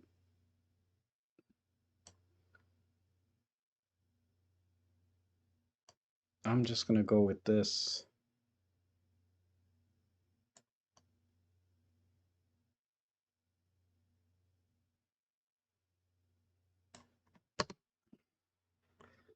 Um,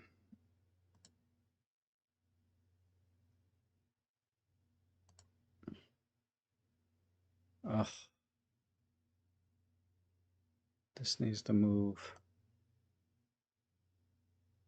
over here.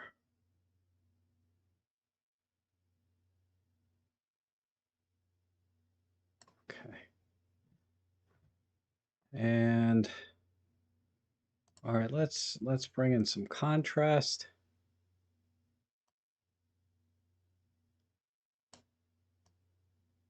Just I really want to show off how turbulent this water is because anybody anybody that sails or does any boating, they know what a lunatic this guy is. Oh, there's some sensor spots in here too. A little bit. Dang it. We're gonna have to fix that. Uh,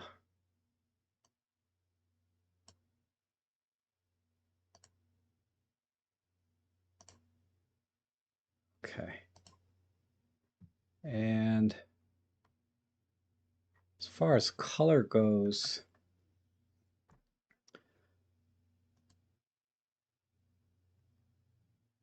the color of the water is also pretty indicative of how bad it is out there. But I don't know. Yeah, black and white. Just maybe just muted a little bit with some vibrance.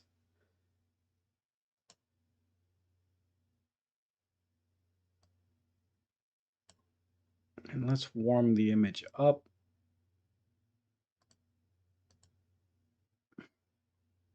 Whoops, down here.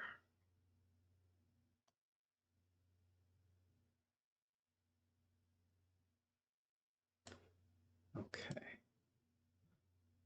I don't think I can light paint my way out of this, unfortunately.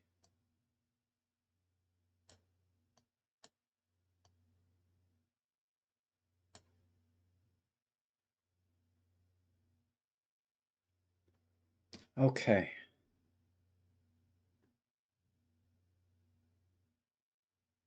You guys don't like my crop, huh? Yeah. Ah, rule of odds. All right. All right. All right. All right. Let's let's let's go with the crowd here.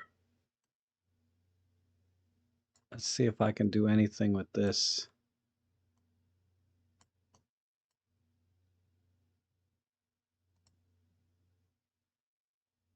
and get rid of my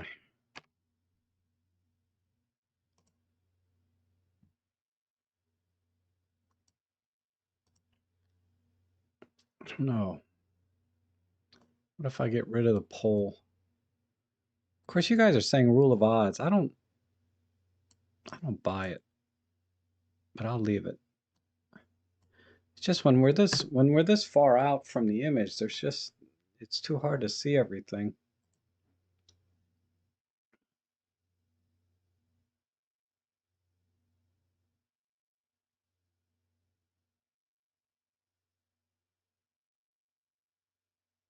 I think that kind of works.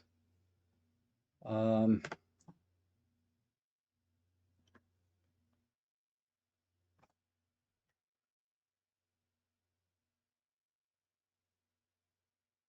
it kind of works. I mean, the pole kind of brings your eye towards the sailboat brings your eye to the ship, and then the water.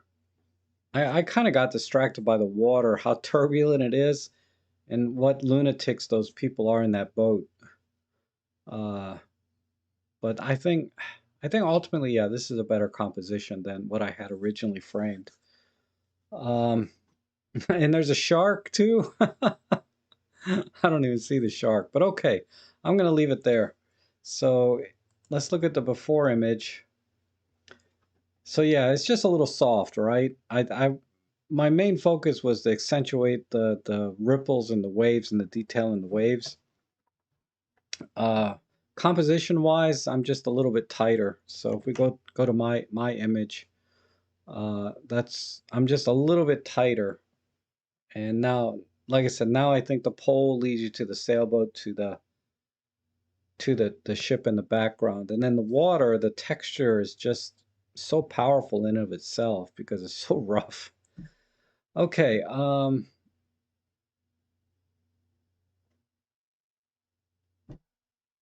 yeah, you wouldn't crop in at all, huh? I think a little cropping. Let me see what else is in the frame. If I, just a little cropping, just so you can see some more of the boat. Maybe like that. But okay. Uh, I just need to do this one in Lightroom.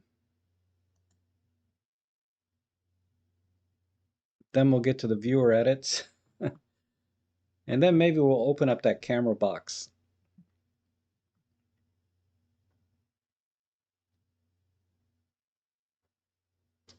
So let's see. This needs to load up.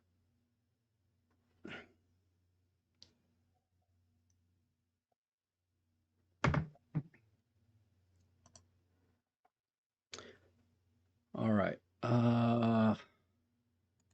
Synchronize.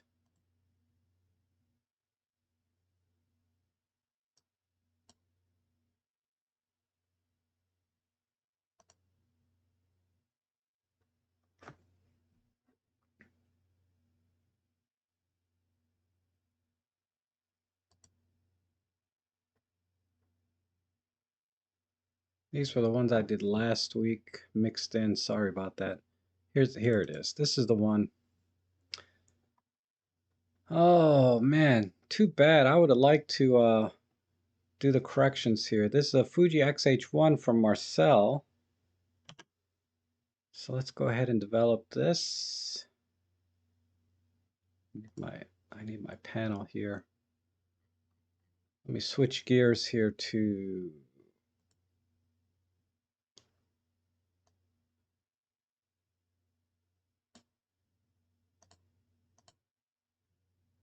I need a little bit more.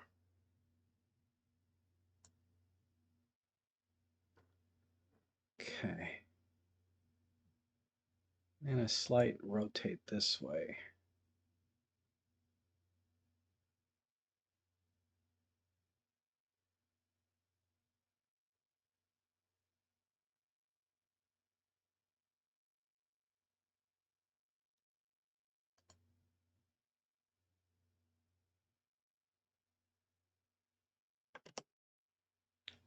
Oh,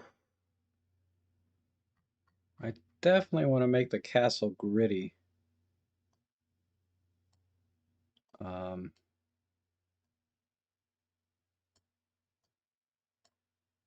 because that's just how I roll with castles. Oh wait, I can't see the chat. Let me there. Um, no, I don't email the edits back. I can email it to you if you want. Um, but most people don't want me to set. I I've gotten maybe 3, 4 requests in the last year or so for that people wanted their edits back. I'm happy to send them back to you. I just nobody's really asked me. A little more contrast. Let's go a little bit darker.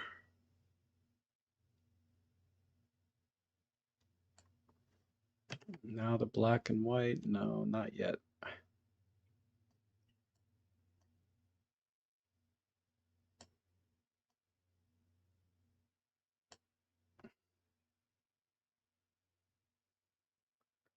Um,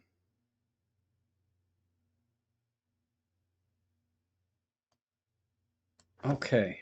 Well, that's kind of the texture I want, but I'm thinking about the composition now. Why does it still look crooked? I thought I straightened it.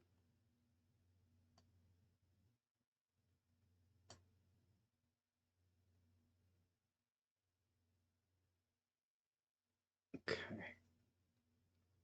Hmm.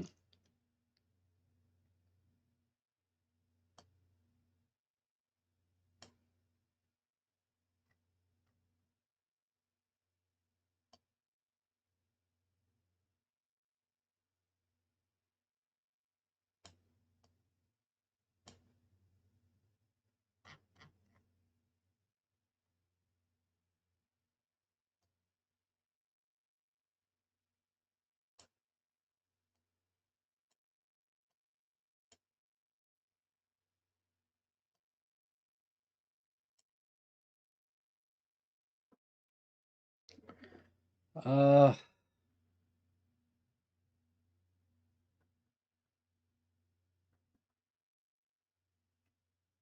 yeah, Roberto, I have my computer set to low power too right now. Because I want to keep the fan noise down, so I set it to silent mode, which cuts the CPU power in half, but it's still adequate for this, for photo editing. But if I have to export using Deep Prime and things like that, or photo or video editing, definitely I have to put the thing on, max turbo boost. But right now it's running at minimum power. Okay. I I don't know if this needs a crop at all.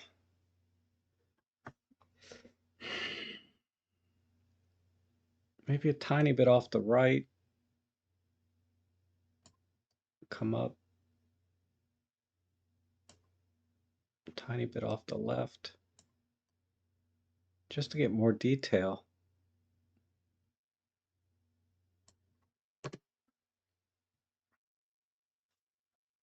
I'm still debating. It's just all these trees and leaves hanging down. In the wintertime, when there's no leaves and stuff, this might be a better shot. But as it is, it's a little tough to. Let me see if I can sharpen this up a bit.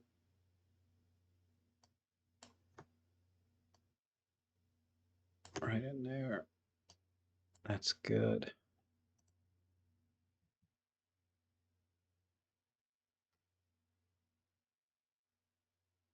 And some color. Let's do luminance. Just pull this down.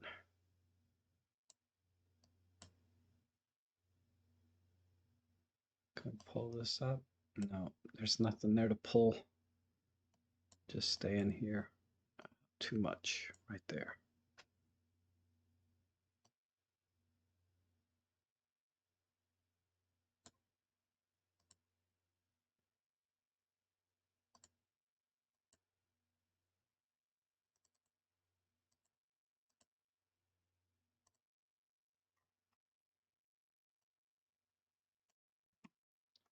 Just thinking.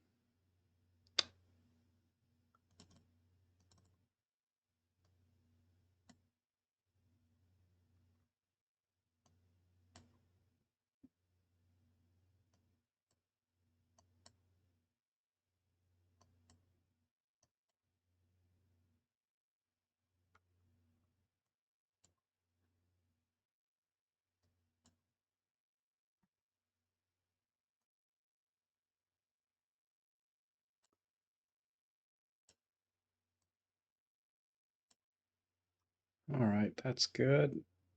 A little bit brighter.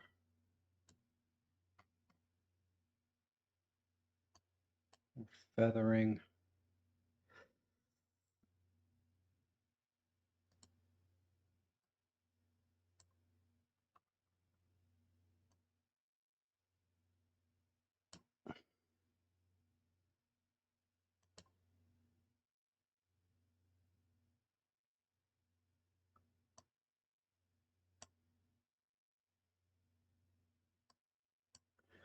All right, and then Let's do this.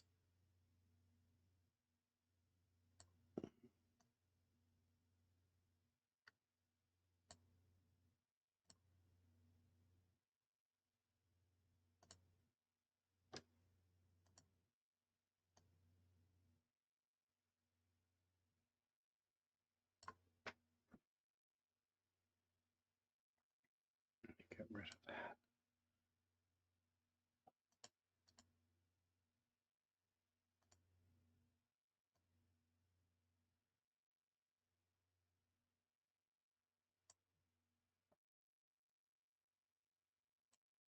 All right. I think that's it. Um, maybe just a little more straightening. If I do the straightening manually, where let me see where the tools are. I mean,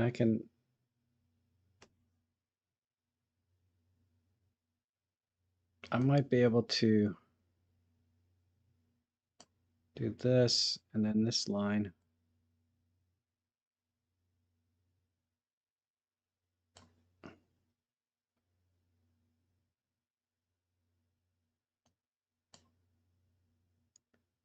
Nah, that looks like crap.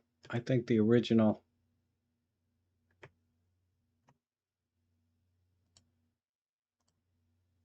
let me get that off. It won't let me straighten that back. All right, that's good enough. All right. Let me rotate this back. A little bit of keystoning this way. Close enough. And one more light paint here.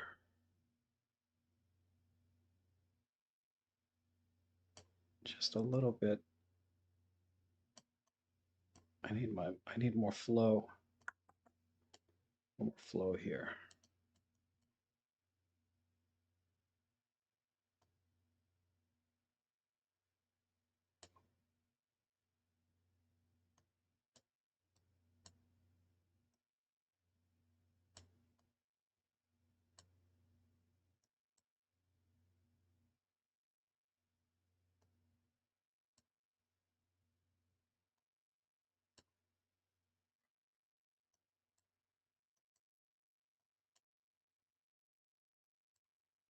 All right, good enough. Uh, yeah, so that's we can do a before and after on this one pretty easily, right? So there's my before and after. So yeah, some straightening, and how come that's not full screen? So I'd have to work on the keystoning errors a little bit more, but yeah, essentially I just had to bring some lighting because there's no light. It's a cloudy day. So it just made the entire castle, no matter how much contrast and tones I tried to work with, I couldn't get the look that I wanted. So I just went ahead and just light painted to make it, and with this kind of image, it was easy to light paint because there's very distinct places where you can add light. It's not so easy to light paint on some images where it's not, where you can't, it's a little bit more random where the light might be hitting, but on a structure like a building, and this is something I do in my own real estate photography sometimes. That's why I kind of got a feel for this building. But with buildings and structures, you can light paint pretty easily because there's sharp angles and there's columns that you can add light to pretty easily and kind of fake that look. But okay, very good. Let's um,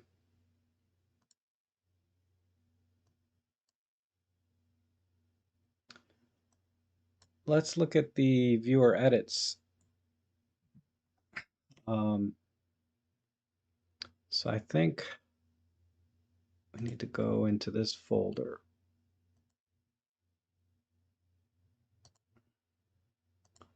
Where are they? This is a little bit of everything. Um, Let me do it in Photolab.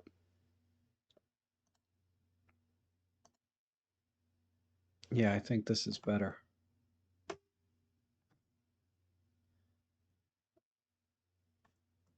All right, so the original image was pretty much like Dave Nelson has here, except for the Godzilla. This was, the original image. It's crooked and it's a little bit plain, but I thought the horses, just sort of their noses almost meeting and eating grass. I mean, that's all horses. These are actually ponies, wild ponies that I captured. But that's cool. I think this actually looks almost perfect, like if Godzilla was really there. That's pretty cool. Um,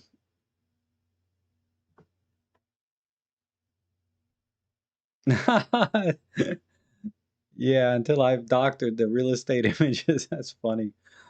Well, I have to keep to a certain amount of realism, right? Uh, I Wow, I like this edit.